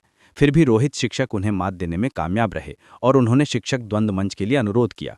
तुम मजाक कर रहे हो? हालांकि ये ऋषि दिव्यांश शिक्षकों में असाधारण रूप से शक्तिशाली नहीं था, मुश्किल से फाइटर 4 दान पीगू क्षेत्र के प्राथमिक स्तर तक पहुंचा था। फिर भी वो अकेडमी का एक सच्चा शिक्षक था। वह ऐसा व्यक्ति नहीं था जिसे जुक्षी क्षेत्रों का एक समूह हरा सके। शिक्षक द्वंद्व मंच, आप चाहते हैं कि आपके छात्र मुझे चुनौती दें। ऋषि दिव्यांश ऐसा लग रहा था जैसे उसने दुनिया का सबसे मजेदार मजाक सुन लिया हो। क्यों हिम्मत नहीं हुई? रोहित सिंह ने उसकी तरफ देखा। हा हा हा, तुम सच में मौत को दावत दे रहे हो। ऋषि दिव्यांश जोर से हंस पड़ा। ठीक है, तो मैं मान जाता हूं। अगर तुम जीत गए तो मैं तुम्हें 10 ब्रीथ फॉर्जिंग बीट्स दूंगा। फिर अगर तुम हार गए तो हे, मैं कोई सामान नहीं मांगूंगा, बस तुम्हें मेरे सामने घुटने टेकने होंगे। ठीक है, कुछ भी चलेगा, बशर्ते कि तुम अपनी बात से मुकर न जाओ। रोहित सिंह हंसते हुए सहमत हो गया। रोहित गुरु, उसे ऐसा निर्णय लेता सुनकर जोया मलिक और बाकी लोग परेशान हो गए। क्या तुम हमारी टांग खींच रहे हो? वह पिछले कुछ दिनों में काफी सुधार कर चुके हैं, लेकिन एक गुरु को द्वंद्व युद्ध में हराना नामुमकिन है। इतनी आसानी से मान जाना क्या हार मान लेना जैसा है? चूंकि तुम इतने आश्वस्त हो तो चलो करते हैं। क्या वे सब एक साथ मुझसे लड़ेंगे या एक एक करके? ऋषि दिव्यांश ने मुस्कुराते हुए कहा। रोहित सिंह के पास कुल मिलाकर सिर्फ 5 ही शिष्य थे। वे अपनी साधना को दबा भी दें, फिर भी वे उसके सामने टिक नहीं पाएंगे। बारी बारी से। तुम बहुत ज्यादा सोच रहे हो। तुम्हारी शक्ति को देखते हुए मेरा कोई भी शिष्य तुम्हें आसानी से हरा सकता है। रोहित सिंह ने अपना सिर हिलाया। तुम ये देखकर कि दूसरा पक्ष उसे इस तरह नीची नजरों से देख रहा है, ऋषि दिव्यांश का चेहरा काला पड़ गया। उस आदमी की परवाह किए बिना रोहित सिंह ने अपना ध्यान जोया मलिक और बाकी लोगों की ओर दिया। उसकी नजरों से मिलते ही उसके छात्र बेहद अशांत हो गए। वे छात्र द्वंद्व युद्ध मंच में भी नहीं जीत पाए थे और अब उन्हें शिक्षक को चुनौती देनी थी।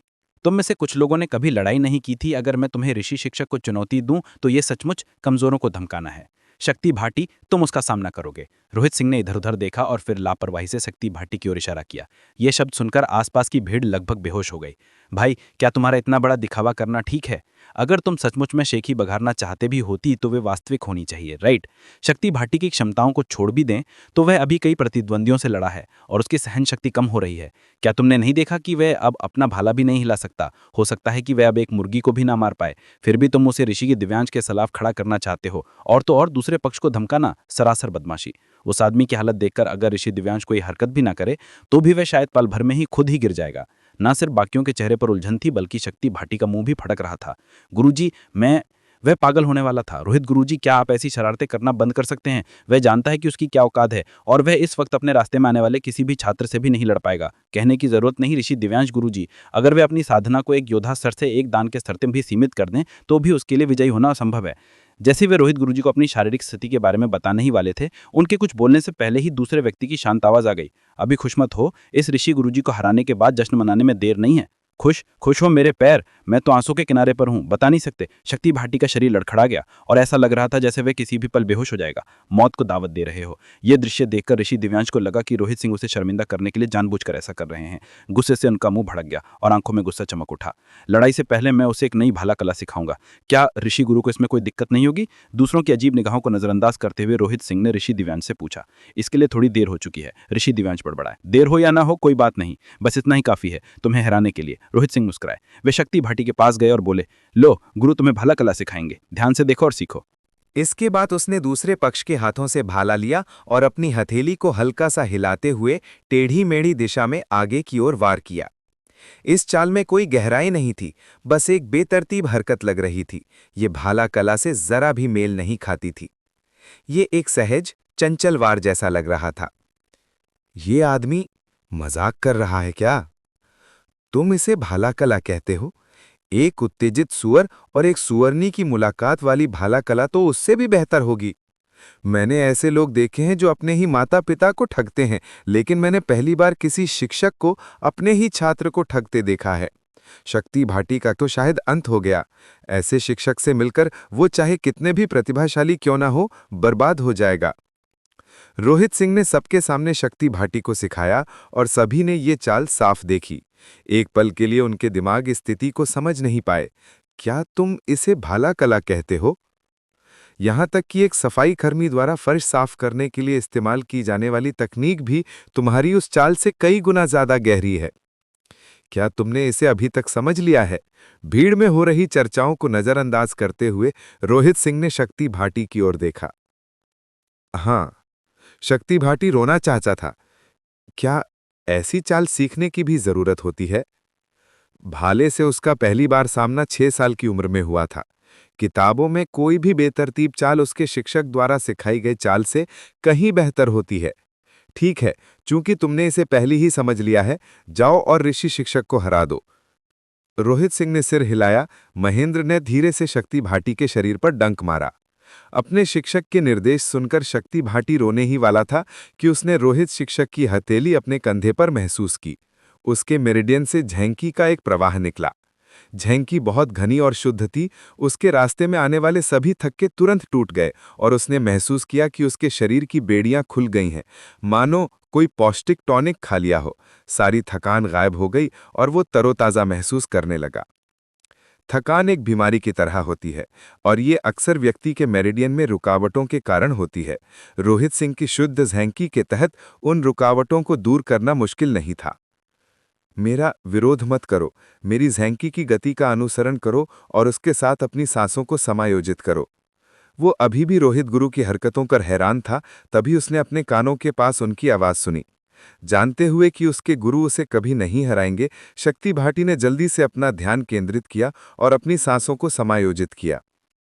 कच कच कच उसके शरीर में प्रवाहित झेंकी एक अनोखे रास्ते से उसके मेरिडियन से होकर बह रही थी। एक पल में शक्ति भाटी को ऐसा लगा जैसे वो एक भाला बन गया है जो आकाश को भेद सकता है। ये भाला कला की आंतरिक श्वास विधि है। शक्ति भाटी चाहे कितने भी मूर्ख क्यों न हो, उन्हें तुरंत समझ आ गया कि क्या हो रहा है। चाहे वो भाला कला हो या कोई अन्य युद्ध तकनीक, चालों के अलावा व्यक्ति को आंतरिक श्वास तकनीक भी जाननी होती है। जब व्यक्ति की आंतरिक श्वास तकनीक के साथ संरेखित होती है, तभी वो अपनी सर्वोच्च शक्ति का प्रदर्शन कर सकता है।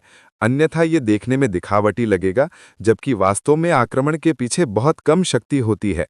हालांकि शक्ति भाटी ने कभी कोई असाधारण शक्तिशाली भाला कला नहीं देखी थी, फिर भी वो बचपन से ही भाले को अपने साथ लेकर जी रहे थे। भाला पहले से ही उनका एक अभिन्न अंग बन चुका था और जिस क्षण उन्होंने अपने शरीर में आंतरिक श्वास को महसूस किया, उन्हें समझ आ गया कि ये तकनीक उनके द्वारा पहले सीखी गई किसी भी अन्य भाला कला से कहीं ज्यादा गहरी है। ये चाल इतनी सरल लग रही थी कि कोई भी मूर्ख इसे सीख सकता था। हालांकि जब इसे इस आंतरिक श्वास विधि के साथ जोड़ा गया, तो ये स्पष्ट हो गया कि ये एक अत्यंत सरल चाल थी जो भाले के गहन सिद्धांतों से भरी हुई थी। सचमुच कला का एक उत्कृष्ट नमूना। ये सोचना कि दुनिया में इतनी शक्तिशाली चाल होगी, उस क्षण वो स्तब्ध सा प्रतीत हुआ। उसे विश्वास ही नहीं हो रहा था कि क्या हो रहा है। अब इस चाल का वर्णन करने के लिए गहन शब्द पर्याप्त नहीं है। ये पूरी तरह से अकल्पनीय है कि ऐसी कोई चाल हो सकती है। शक्ति भाटी अभी भी उत्तेजना में डूबा हुआ था कि रोहित गुरु की आवाज एक बार फिर उसके कानों में गूंजी। अब अपने विचारों को भटकने मत दो। इस आंतरिक श्वास विधि के आदी होकर उसे भाला कला के साथ ठीक से समायोजित करो। हाँ, ये जानते हुए कि रोहित गुरु उन्हें एक अत्यंत गहन चाल सिखा रहे हैं, शक्ति भाटी ने अपना ध्यान केंद्रित किया और अपने अंदर की आंतरिक श्वास को समझने की कोशिश की। प्रत्येक युद्ध तकनीक की एक अनूठी आंतरिक श्वास विधि होती है।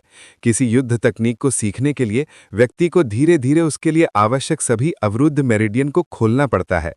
ये एक अत्यंत थका देने वाली और लंबी प्रक्रिया है जिसके लिए घंटों प्रयास की आवश्यकता होती है। उदाहरण के लिए शक्ति भाटी अभी केवल योद्धावन शरीर शोधन क्षेत्र में है और उनके शरीर में केवल आंतरिक श्वास है। उन्होंने अभी तक झेंकी भी नहीं बनाई थी। इस चाल के लिए आवश्यक मार्ग खोलने में उन्हें कम से कम 2 साल का प्रयास करना पड़ता। हालांकि रोहित सिंह की उपस्थिति ने सब कुछ बदल दिया। रोहित सिंह की झेंकी अत्यंत शुद्ध थी और जहां से भी वो प्रवाहित होती, वहां के थक्के तुरंत खुल गए, जिससे मेरिडियन खुल गए। 2 सांसों से भी कम समय में उन्होंने शक्ति भाटी के तकनीक के आंतरिक श्वास के लिए एक सुगम मार्ग खोल दिया था। बस मैंने इसमें महारत हासिल कर ली। आंतरिक श्वास के माध्यम से सुगम मार्ग का अनुभव करते ही शक्ति भाटी को ये बात तुरंत समझ आ गई। इस क्षण में उसने इस चाल में पूरी तरह से महारत हासिल कर ली थी, मानो वो इसे कई वर्षों से अभ्यास कर रही हो। ठीक है, अपने शरीर में झेंकी का ये प्रवाह बनाए रखो, कमजोर और शक्तिहीन होने का नाटक करते रहो और जब दिव्यांश ऋषि के साथ महेंद्र एल शुरू हो तो तुम उस पर एक भाला से वार करना। रोहित सिंह की आवाज गूंजती रही। उसके शब्दों का अर्थ समझते हुए शक्ति भाटी ने चुपचाप सिर हिलाया। साथ ही वो उलझन में था, रोहित गुरु की झेंकी उसके शरीर में बिना किसी संघर्ष के कैसे रह सकती है। किसी साधक की झेंकी गुण साधना तकनीक के अनुसार बदल जाते हैं। इस तरह जब किसी की झंकी किसी अन्य व्यक्ति के शरीर में प्रवाहित होती है तो इस प्रश्न को छोड़ दें कि क्या वो दूसरे व्यक्ति को सफलता प्राप्त करने में मदद कर सकता है, तो संघर्ष होने की संभावना है और इससे साधक की साधना अनियंत्रित हो जाएगी। फिर भी रोहित सिंह की झांकी के शरीर में प्रवेश करने पर शक्ति भाटी को अपने भीतर कोई असहजता या बेचैनी महसूस नहीं हुई। उसे ये अकल्पनीय लगा। हालांकि वो जानता था कि ये ऐसी बातों के बारे में सोचने का समय नहीं है। हाथ मिलाने के लिए जद्दोजहद करने के बाद उसने कहा, ऋषि गुरु आइए, और फिर लड़खड़ाते हुए वो रिंग में ऊपर गया। शक्ति भाटी ऐसा लग रहा था मानो इस समय तेज हवा चलने पर वो गिर पड़ेगा। उसकी हालत देखकर भीड़ एक दूसरे को देखकर दंग रह गई। अरे, तुम सचमुच गंभीर हो। एक गुरु से लड़ना जिसके पास भाला चलाने की कला है जिसे सुअर भी कर सकते हैं, और एक शरीर जो किसी भी क्षण धंस सकता है, तुम कैसे जीतना चाहते हो? ऋषि दिव्यांश का चेहरा भी तमतमा गया। अचानक उसके दिमाग में एक विचार आया, मैं इसके जाल में फंस गया। इस आदमी ने शायद शुरू से ही इस छात्र को बेवकूफ बनाने के लिए उसकी बलि देने की सोची थी। उससे निपटने के लिए एक ऐसी चाल सिखाना जो मुर्गे को भी नहीं मार सकती। क्या इसका मतलब ये नहीं है कि वो मुर्गे का भी सामना नहीं कर सकता? रोहित सिंह, तुम बहुत नीच हो।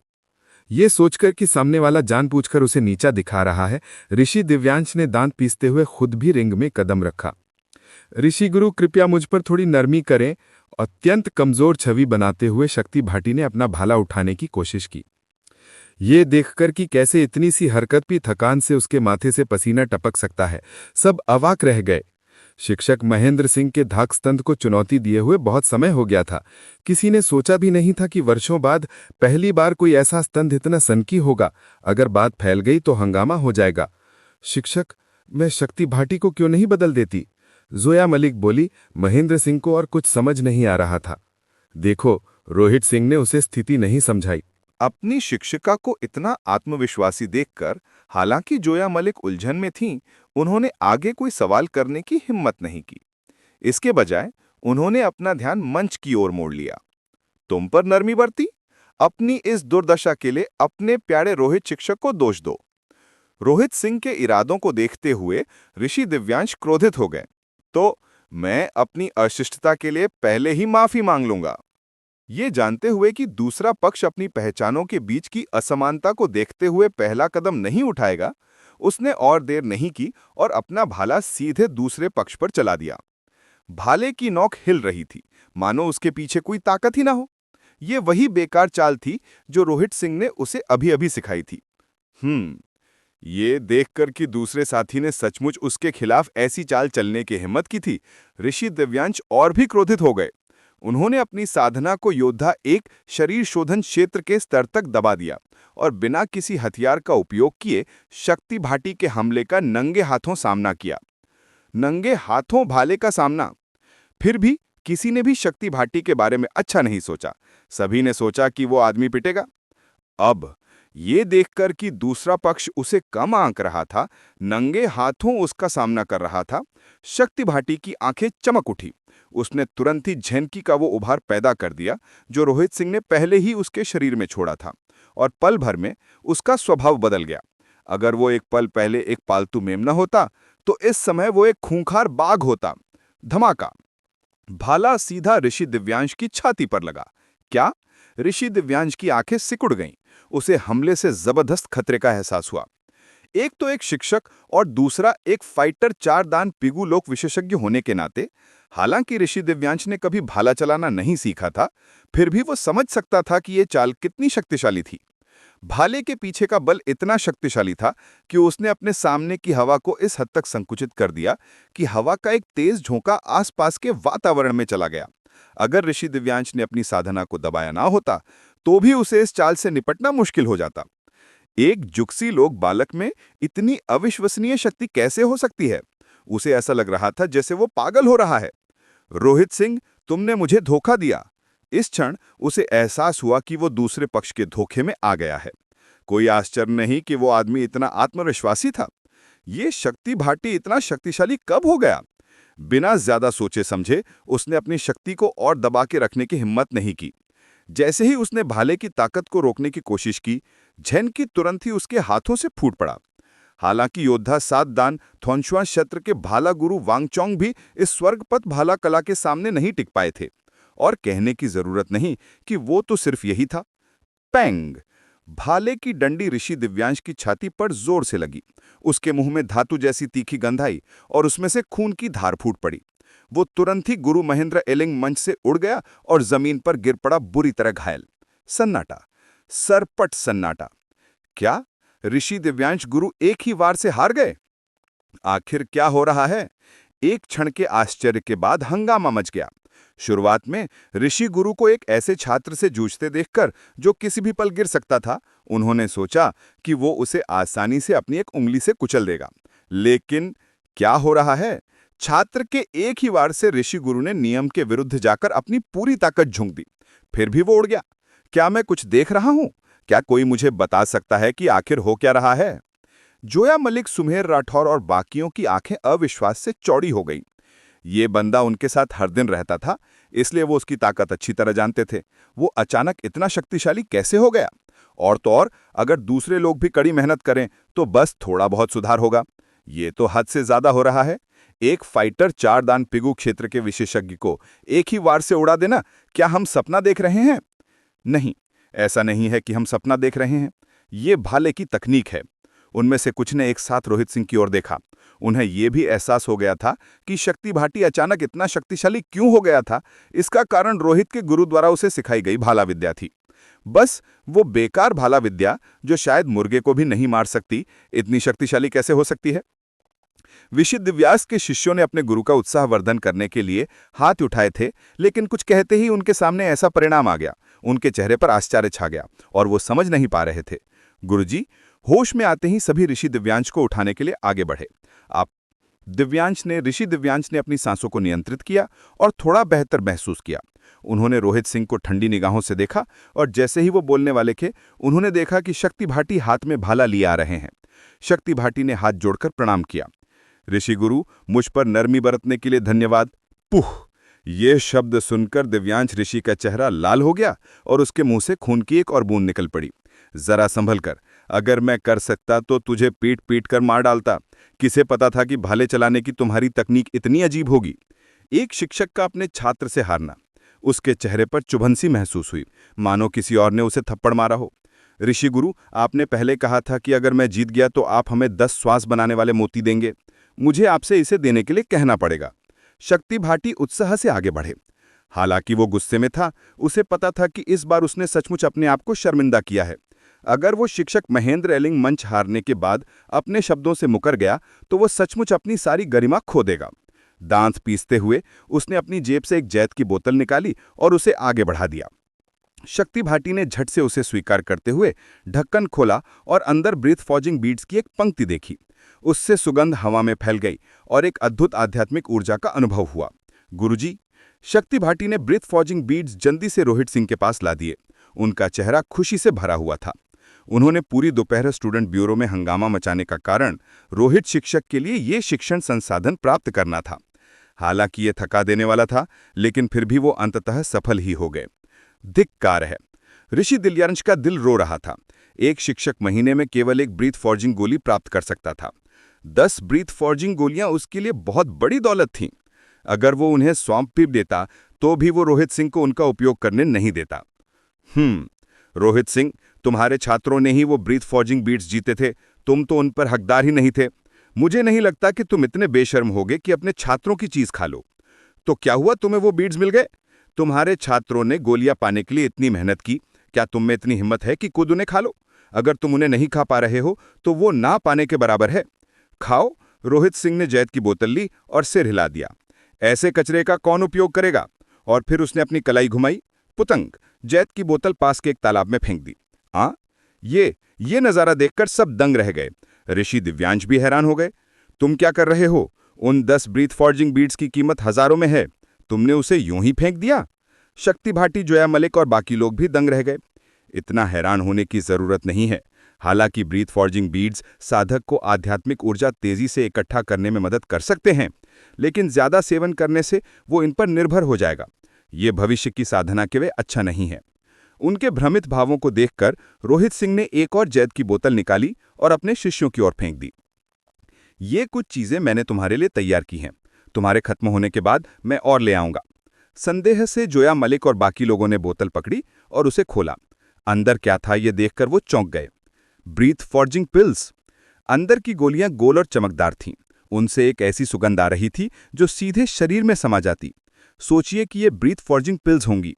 ये एक सच्ची गोली है जो साधकों के लिए बेहद उपयोगी है। इसकी तुलना ब्रीथ फॉर्जिंग बीट से, रत्न और मिट्टी से करने जैसा है। दोनों बिल्कुल अलग अलग स्तर के हैं। बाजार में ब्रीथ फॉर्जिंग पिल्स की एक गोली हजारों में मिलती है और उसने एक साथ 2 बोतलें निकाल लीं। उन 2 बोतलों में कितने दर्जन गोलियां हैं? उसने अपने छात्रों को सरकारी दवाखानों से जाली असली गोलियां दी। भीड़ के शरीर हिल गए। उन्हें लगा जैसे दुनिया पागल हो गई हो। अंदर इतनी सारी ब्रीथ फॉर्जिंग पिल्स हैं तो इसकी कीमत कम से कम लाखों सोने के सिक्कों के बराबर होनी चाहिए। फिर भी उसने उन्हें इतनी सहजता से अपने छात्रों को दे दिया। अरे क्या इतना फिजूल खर्च होना जरूरी है? कोई आश्चर्य नहीं कि ब्रीथ फॉर्जिंग बीड्स उसकी नजर में नहीं आए। क्या मजाक है। जिसके पास इतनी सारी ब्रीथ फॉर्जिंग पिल्स हों वो उस कूड़ेदान पर दूसरी नजर भी नहीं डालेगा। फूह। ऋषि दिव्यांश लड़खड़ा गया और लगभग बेहोश हो गया। उसने महसूस किया कि उसके गाल और भी गर्म होते जा रहे हैं। चेहरे पर पड़े थप्पड़ों से वो लगभग अपना होश खो बैठा था। अपने शिष्य को सिर्फ एक घटिया चाल सिखाकर उसका शिष्य उसे इतनी आसानी से पीट सकता है। सांसों को गढ़ने वाले मोती जिन्हें वो इतना महत्व देता है, उन्हें दूसरे पक्ष ने कचरे की तरह फेंक दिया।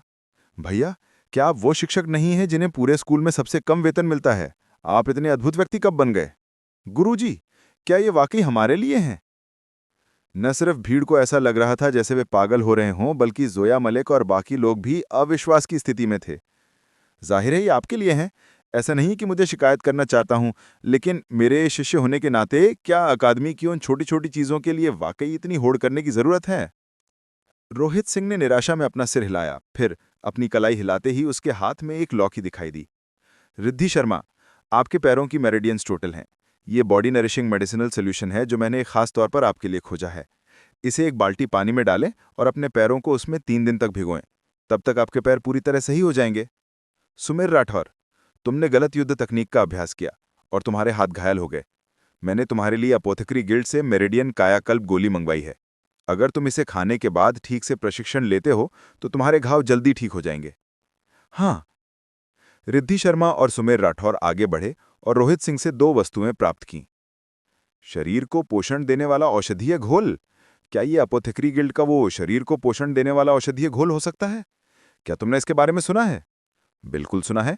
उस समय मैंने सुना था कि ऐसी वस्तु किसी व्यक्ति के घायल मेरिडियंस को जल्दी ठीक कर सकती है। इसलिए मेरे पास कोई था जिसने मेरे लिए इसकी जांच की थी। उसके अनुसार ऐसी लौकी 3 लाख स्वर्ण मुद्राओं की होती है। 3 लाख? क्या तुम सच कह रहे हो? मेरिडियन रिजुविनेशन पिल असल में औषधियों द्वारा बनाई गई गोली है। ये ब्रीथ फॉर्जिंग पिल से भी महंगी है। कहा जाता है कि एक गोली की कीमत 2 लाख स्वर्ण मुद्राओं की होती है। अगर आप इसे किसी औषधालय या प्रशिक्षु औषधालय से खरीदवा लें तो ये सस्ता हो सकता है, लेकिन इससे ज्यादा नहीं होगी। 2 लाख? यानी उसने 5 लाख यूं ही खर्च कर दिए। उन ब्रीथ फॉर्जिंग पिल्स को भी तो मत भूलना। कुल मिलाकर इसकी कीमत 10 लाख से ज्यादा है और उसने ये यूं ही छात्रों को दे दिया। अरे क्या इतना फिजूल खर्च होना जरूरी है? क्या रोहित शिक्षक अभी भी छात्रों को स्वीकार करते हैं? मैं उनके मार्गदर्शन में आना चाहता हूं। भीड़ में कई जानकार लोग मौजूद थे। बॉडी नरिशिंग मेडिसिनल सोल्यूशन और मेरिडियन रिजुविनेशन पिल को गुप्त औषधि नहीं माना जाता था और बहुत से लोगों ने इसके बारे में सुना है। कीमतें सुनकर सभी एक बार फिर से अचंभित हो गए। अकादमी में एक निम्न स्तरीय शिक्षक को हर महीने अधिकतम 300 से 400 स्वर्ण मुद्राएं ही मिलती हैं। दरअसल उच्च स्तरीय शिक्षक भी 1000 से ज्यादा मासिक नहीं कमा पाते। फिर भी उसने अपने छात्रों की साधना के लिए यूं ही 10 लाख निकाल लिए। बाकी शिक्षकों की बात तो छोड़िए, रोहित शिक्षक के छात्रों को हराने का इनाम तो ऋषि दिव्यांश को सिर्फ ब्रीथ फॉर्जिंग पाउडर ही मिला था। दूसरी तरफ देखिए, उसने यूं ही असली गोलियां और उच्च गुणवत्ता वाली औषधीय गोल निकाल लीं। अरे दोनों शिक्षक होने के बावजूद उनके बीच इतना बड़ा अंतर क्यों है? एक पल में प्रशंसा भरी निगाहें जोया मलिक और बाकी छात्रों पर टिक गईं, जबकि तिरस्कार भरी नजरें ऋषि दिव्यांश पर पड़ गईं। ये सब देखकर ऋषि दिव्यांश को फिर से खून की उल्टी होने लगी। रोहित सिंह, धिक्कार है तुम पर। तुमने जरूर ये सब जानबूझकर किया होगा। तुमने मेरे सामने ही वो सब निकाल लिया बस मुझे थप्पड़ मारने के लिए। आखिरकार मैं ही वो शिक्षक हूं जो संसाधनों के आवंटन का प्रभारी हूं, अकादमी में सबसे आकर्षक पद पर हूं। फिर भी मैं एक तुच्छ व्यक्ति बन गया जो दूसरे शिक्षक से थोड़े से संसाधनों के लिए लड़ पड़ा, जिन्हें दूसरा व्यक्ति बेकार समझता था। चलो। अपने छात्रों को सामान बांटने के बाद रोहित सिंह ने हाथ हिलाया और अपने छात्रों को वहां से ले गया। वो चुपचाप चला गया और अपने पीछे विस्मय छोड़ गया। क्या ये साफ नहीं है? बिल्कुल, मैंने जानबूझकर ऐसा किया था। क्या तुम मुझे थप्पड़ नहीं मारना चाहते थे? तो मैं तुम्हारा एहसान चुकाऊंगा। सच कहूं तो मैं यहाँ तुम्हारे गाल पर थप्पड़ मारने आया हूं। हाँ। अपने शिक्षक को जाते देखकर शक्ति भाटी जल्दी से सदमे से उभरे और स्तब्धता से उनके पीछे चल दिए। साथ ही उनके चेहरे शर्मिंदगी से लाल हो गए। शुरुआत में वे यहाँ संसाधनों के लिए होड़ करने और अपने शिक्षक की प्रतिष्ठा बनाए रखने के लिए आए थे। कौन जानता था कि अंत में उन्हें एहसास होगा कि रोहित शिक्षक को उन संसाधनों की कभी परवाह ही नहीं थी। बेशक जो इतनी सारी गोलियां और दवाइयां इतनी आसानी से बना सकता है, उसे ब्रीथ फोर्जिंग पाउडर और ब्रीथ फोर्जिंग बीड्स कैसे अपनी तरफ आकर्षित कर पाएंगे? शिक्षक, ये गोलियां सचमुच बहुत कीमती हैं। कक्षा में लौटने पर जोया मलिक आगे बढ़ी। उन्हें पहले ही ठंडी सूर्यमां घास का एक डंठल दिया जा चुका था। उसकी अंतरात्मा उन्हें गोलियां लेने की अनुमति नहीं दे रही थी। ठीक से साधना करो, शिक्षक मूल्यांकन में मेरे लिए जीत जाओ, बस इतना ही काफी है। रोहित सिंह ने इशारा किया। गुरुजी, निश्चिंत रहें, हम जरूर अपना सब कुछ देंगे। ये शब्द सुनकर जोया मलिक और बाकी लोगों ने एक साथ सिर हिलाया। उनके गुरु ने उन्हें बहुत कुछ दिया था। अगर वे शिक्षक मूल्यांकन में हार गए तो उन्हें उनसे मिलने में शर्म आएगी। उफ! उनका उत्साह देखकर रोहित सिंह ने संतुष्टि से सिर हिलाया। शक्ति भाटी, आ जाओ। इसके बाद वो छोटे से कमरे में चला गया। शक्ति भाटी जानता था कि आज भाला कला वाली बात जरूर होगी। वो भी इस बात को लेकर उलझन में था। वो रोहित गुरु का इंतजार करना नहीं चाहता था, इसलिए वो जल्दी से उनके पीछे चल पड़ा। गुरुजी, ये भाला कला? अंदर आते ही शक्ति भाटी अपनी जिज्ञासा को दबा नहीं सका। वो तकनीक मैंने अभी अभी बनाई है। मैं तुम्हें अभी साधना विधि बताता हूं। ये तो... पूरी साधना विधि सुनकर शक्ति भाटी दंग रह गया। भाला विद्या अत्यंत गहन है। उसने पहले जो भी भाला विद्याएं सीखी थीं, वो सब इसकी तुलना में बेकार थीं। पहले उसे लगता था ये कला अस्थिर, टेढ़ी मेढ़ी और स्वरूप अच्छा नहीं है, लेकिन ये सच नहीं है। इस तकनीक का मुख्य आकर्षण इसका स्वरूप नहीं है। इसे या तो बेढंगे ढंग से या फिर खूबसूरती से किया जा सकता है। हालांकि इसमें केवल एक ही चाल है, फिर भी ये अनगिनत अन्य भाला विद्याओं से बेहतर है। ये न केवल लचीली है, बल्कि इसमें अनगिनत विविधताएं भी हैं, बल्कि इसके पीछे अद्वितीय शक्ति भी छिपी है। ठीक है, मैं तुम्हें पूरी तकनीक सिखा चुका हूं।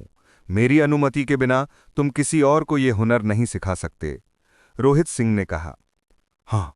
शक्ति भाटी जमीन पर गिर पड़े और रोहित सिंह को प्रणाम किया। अनगिनत वर्षों तक भाला विद्या में डूबे रहने के बाद उन्हें समझ आ गया था कि ये हुनर कितना अनमोल है। उन्हें यह भी समझ आ गया था कि अगर ये हुनर लीक हो गया तो खूनी तूफान आ जाएगा। हालांकि ये भाला विद्या सरल है, फिर भी ये सभी भाला विद्याओं का आधार है। नए छात्रों के टूर्नामेंट में अभी 10 दिन बाकी हैं और मुझे उम्मीद है कि तुम अपनी भाला विद्या में सफलता प्राप्त करोगे। मेरे प्रयासों को निराश मत करना, रोहित सिंह ने निर्देश दिया। गुरुजी, निश्चिंत रहो, शक्ति भाटी ने दृढ़ निश्चय के साथ सिर हिलाया। फिर उन्होंने अचानक अपना सिर उठाया और पूछा, गुरुजी, क्या मैं जान सकता हूं कि इस भाला विद्या को क्या कहते हैं? तकनीक का नाम? मैंने अभी तक इसका नाम नहीं रखा है। अगर आपको कुछ अच्छा नाम सूझे तो बेझिझक रख दीजिए, रोहित सिंह ने सहजता से हाथ हिलाया। हालांकि उन्होंने इसका नाम स्वर्गपथ भाला कला रखा था, लेकिन ये तकनीकों के समूह का एक सामूहिक नाम था। इस चाल के लिए एक अलग नाम होना चाहिए था और रोहित सिंह उसे सोचने की जहमत नहीं उठा सकते थे। इसलिए उन्होंने ये काम अपने शिष्य पर छोड़ने का फैसला किया। हाँ, अपने गुरु के व्यक्तित्व को जानते हुए शक्ति भाटी ने मन में उठे आश्चर्य को दबा लिया और कमरे से बाहर चले गए। उनके जाने के बाद रोहित सिंह ने अपनी बाहों के बीच हाथ फेरा। रिद्धि शर्मा और सुमेर राठौर के छिपे हुए शारीरिक आघातों को दूर करने के बाद उनकी युद्ध क्षमता निश्चित रूप से बहुत बढ़ जाएगी। जहां तक दिलेर खान और जोया मलिक की बात है, उनकी अनोखी शारीरिक संरचना जागृत होने के बाद उनका विकास निश्चित रूप से बाकियों से ज्यादा होगा। उन सब में केवल शक्ति भाटी ही पीछे रह गए थे। हालांकि इस भाला विद्या के साथ ये बताना मुश्किल है कि 10 दिनों में उनके शिष्यों में सबसे शक्तिशाली कौन होगा। अन्य शिष्यों को बुलाकर उनमें से प्रत्येक को कुछ सुझाव देने के बाद रोहित सिंह एकेडमी से चले गए। तुम कहते हो कि देव मिश्रा पूरे 1 दिन से हवेली के द्वार पर घुटने टेक रहे हैं? भले ही देव मिश्रा कबीले के मुखिया महेंद्र ई की लड़ाई अपनी बीमारी के कारण हार गए हों, फिर भी वे एक प्रभावशाली व्यक्ति हैं। उनका पूरे 1 दिन किसी और के द्वार पर घुटने टेकना, क्या हवेली का मालिक सचमुच एक कुशल शिक्षक हो सकता है? अगर ये सच है तो हम सब ने पहले भी सचमुच गलत अनुमान लगाया था।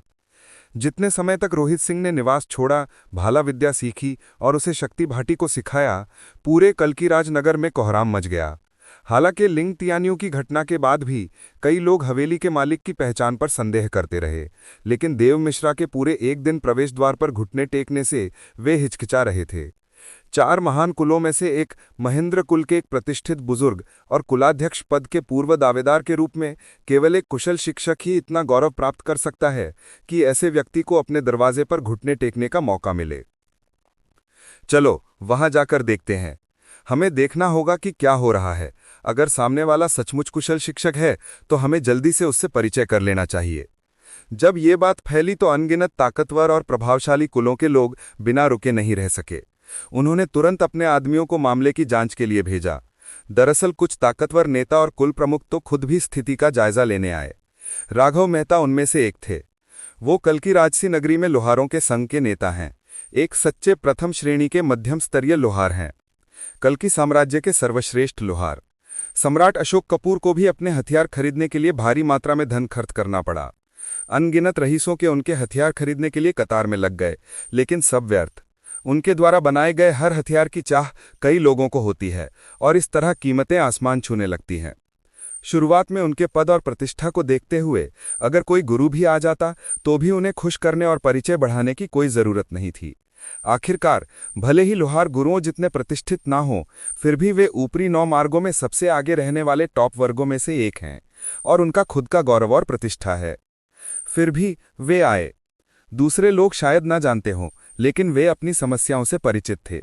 हाल ही में वे धातुकला में शांत जल हृदय की अवस्था प्राप्त करने में असमर्थ होने लगे थे। उनके द्वारा गढ़ी गई वस्तुएं अक्सर आखिरी चरण में ही टूटकर असफल हो जाती थी। वे हमेशा की तरह शिल्पकला करते थे, इसलिए उन्हें यह स्थिति ज्यादा समझ नहीं आ रही थी। शुरुआत में उन्होंने सोचा कि शायद उनकी सहन शक्ति में कोई समस्या है, इसलिए उन्होंने फिर से शिल्पकला शुरू करने से पहले कुछ दिन आराम किया। हालांकि इससे कोई फर्क नहीं पड़ा।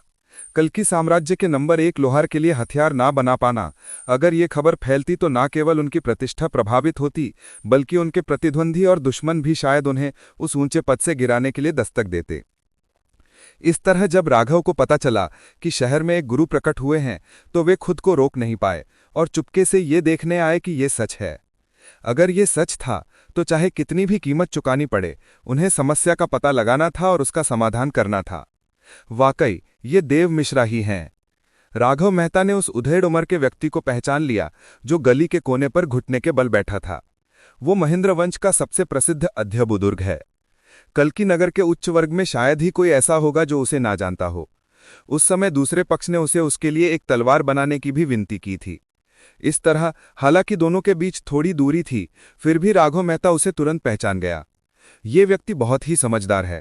अगर वो इस तरह स्वेच्छा से घुटने टेकता है तो हवेली में बैठा हुआ व्यक्ति उसकी समस्याओं का समाधान करने में सक्षम होगा, और तभी तो वो उस व्यक्ति से सचमुच प्रभावित है। या अभी वो हालात पर बेतरतीब अंदाजा लगा ही रहा था कि हवेली के दरवाजे खुले और एक मोटा बटलर बाहर आया। बूढ़े मालिक तुम्हें अंदर बुला रहे हैं। मोहनदास ने उसकी तरफ इशारा किया। मेरी तरफ से बोलने के लिए बटलर सन, धन्यवाद। देव मिश्रा बहुत खुश हुए। वे जल्दी से उठे और आगे बढ़े। चलो। मोहनदास ने बिना किसी विनम्रता के आगे बढ़कर रास्ता दिखाया। फिर हवेली के दरवाजे एक बार फिर कसकर बंद हो गए। वो अंदर गया। देव मिश्रा अंदर गया। उसके जाने के बाद हम उसके व्यवहार को देखकर ही सच्चाई जान पाएंगे। हाँ, चलो यहीं इंतजार करते हैं। कैसी लगी आपको ये कहानी? बताना मत भूलिए। वीडियो को लाइक करें, channel Mukul the story teller को सब्सक्राइब करें, अपने दोस्तों के साथ शेयर करें और कमेंट में जरूर बताएं। ध्यान रहे, ये कहानी पूरी तरह काल्पनिक यानी फिक्शनल है। कहानी में बताए गए पात्र, स्थान या घटनाएं किसी वास्तविक व्यक्ति या घटना से संबंधित नहीं है।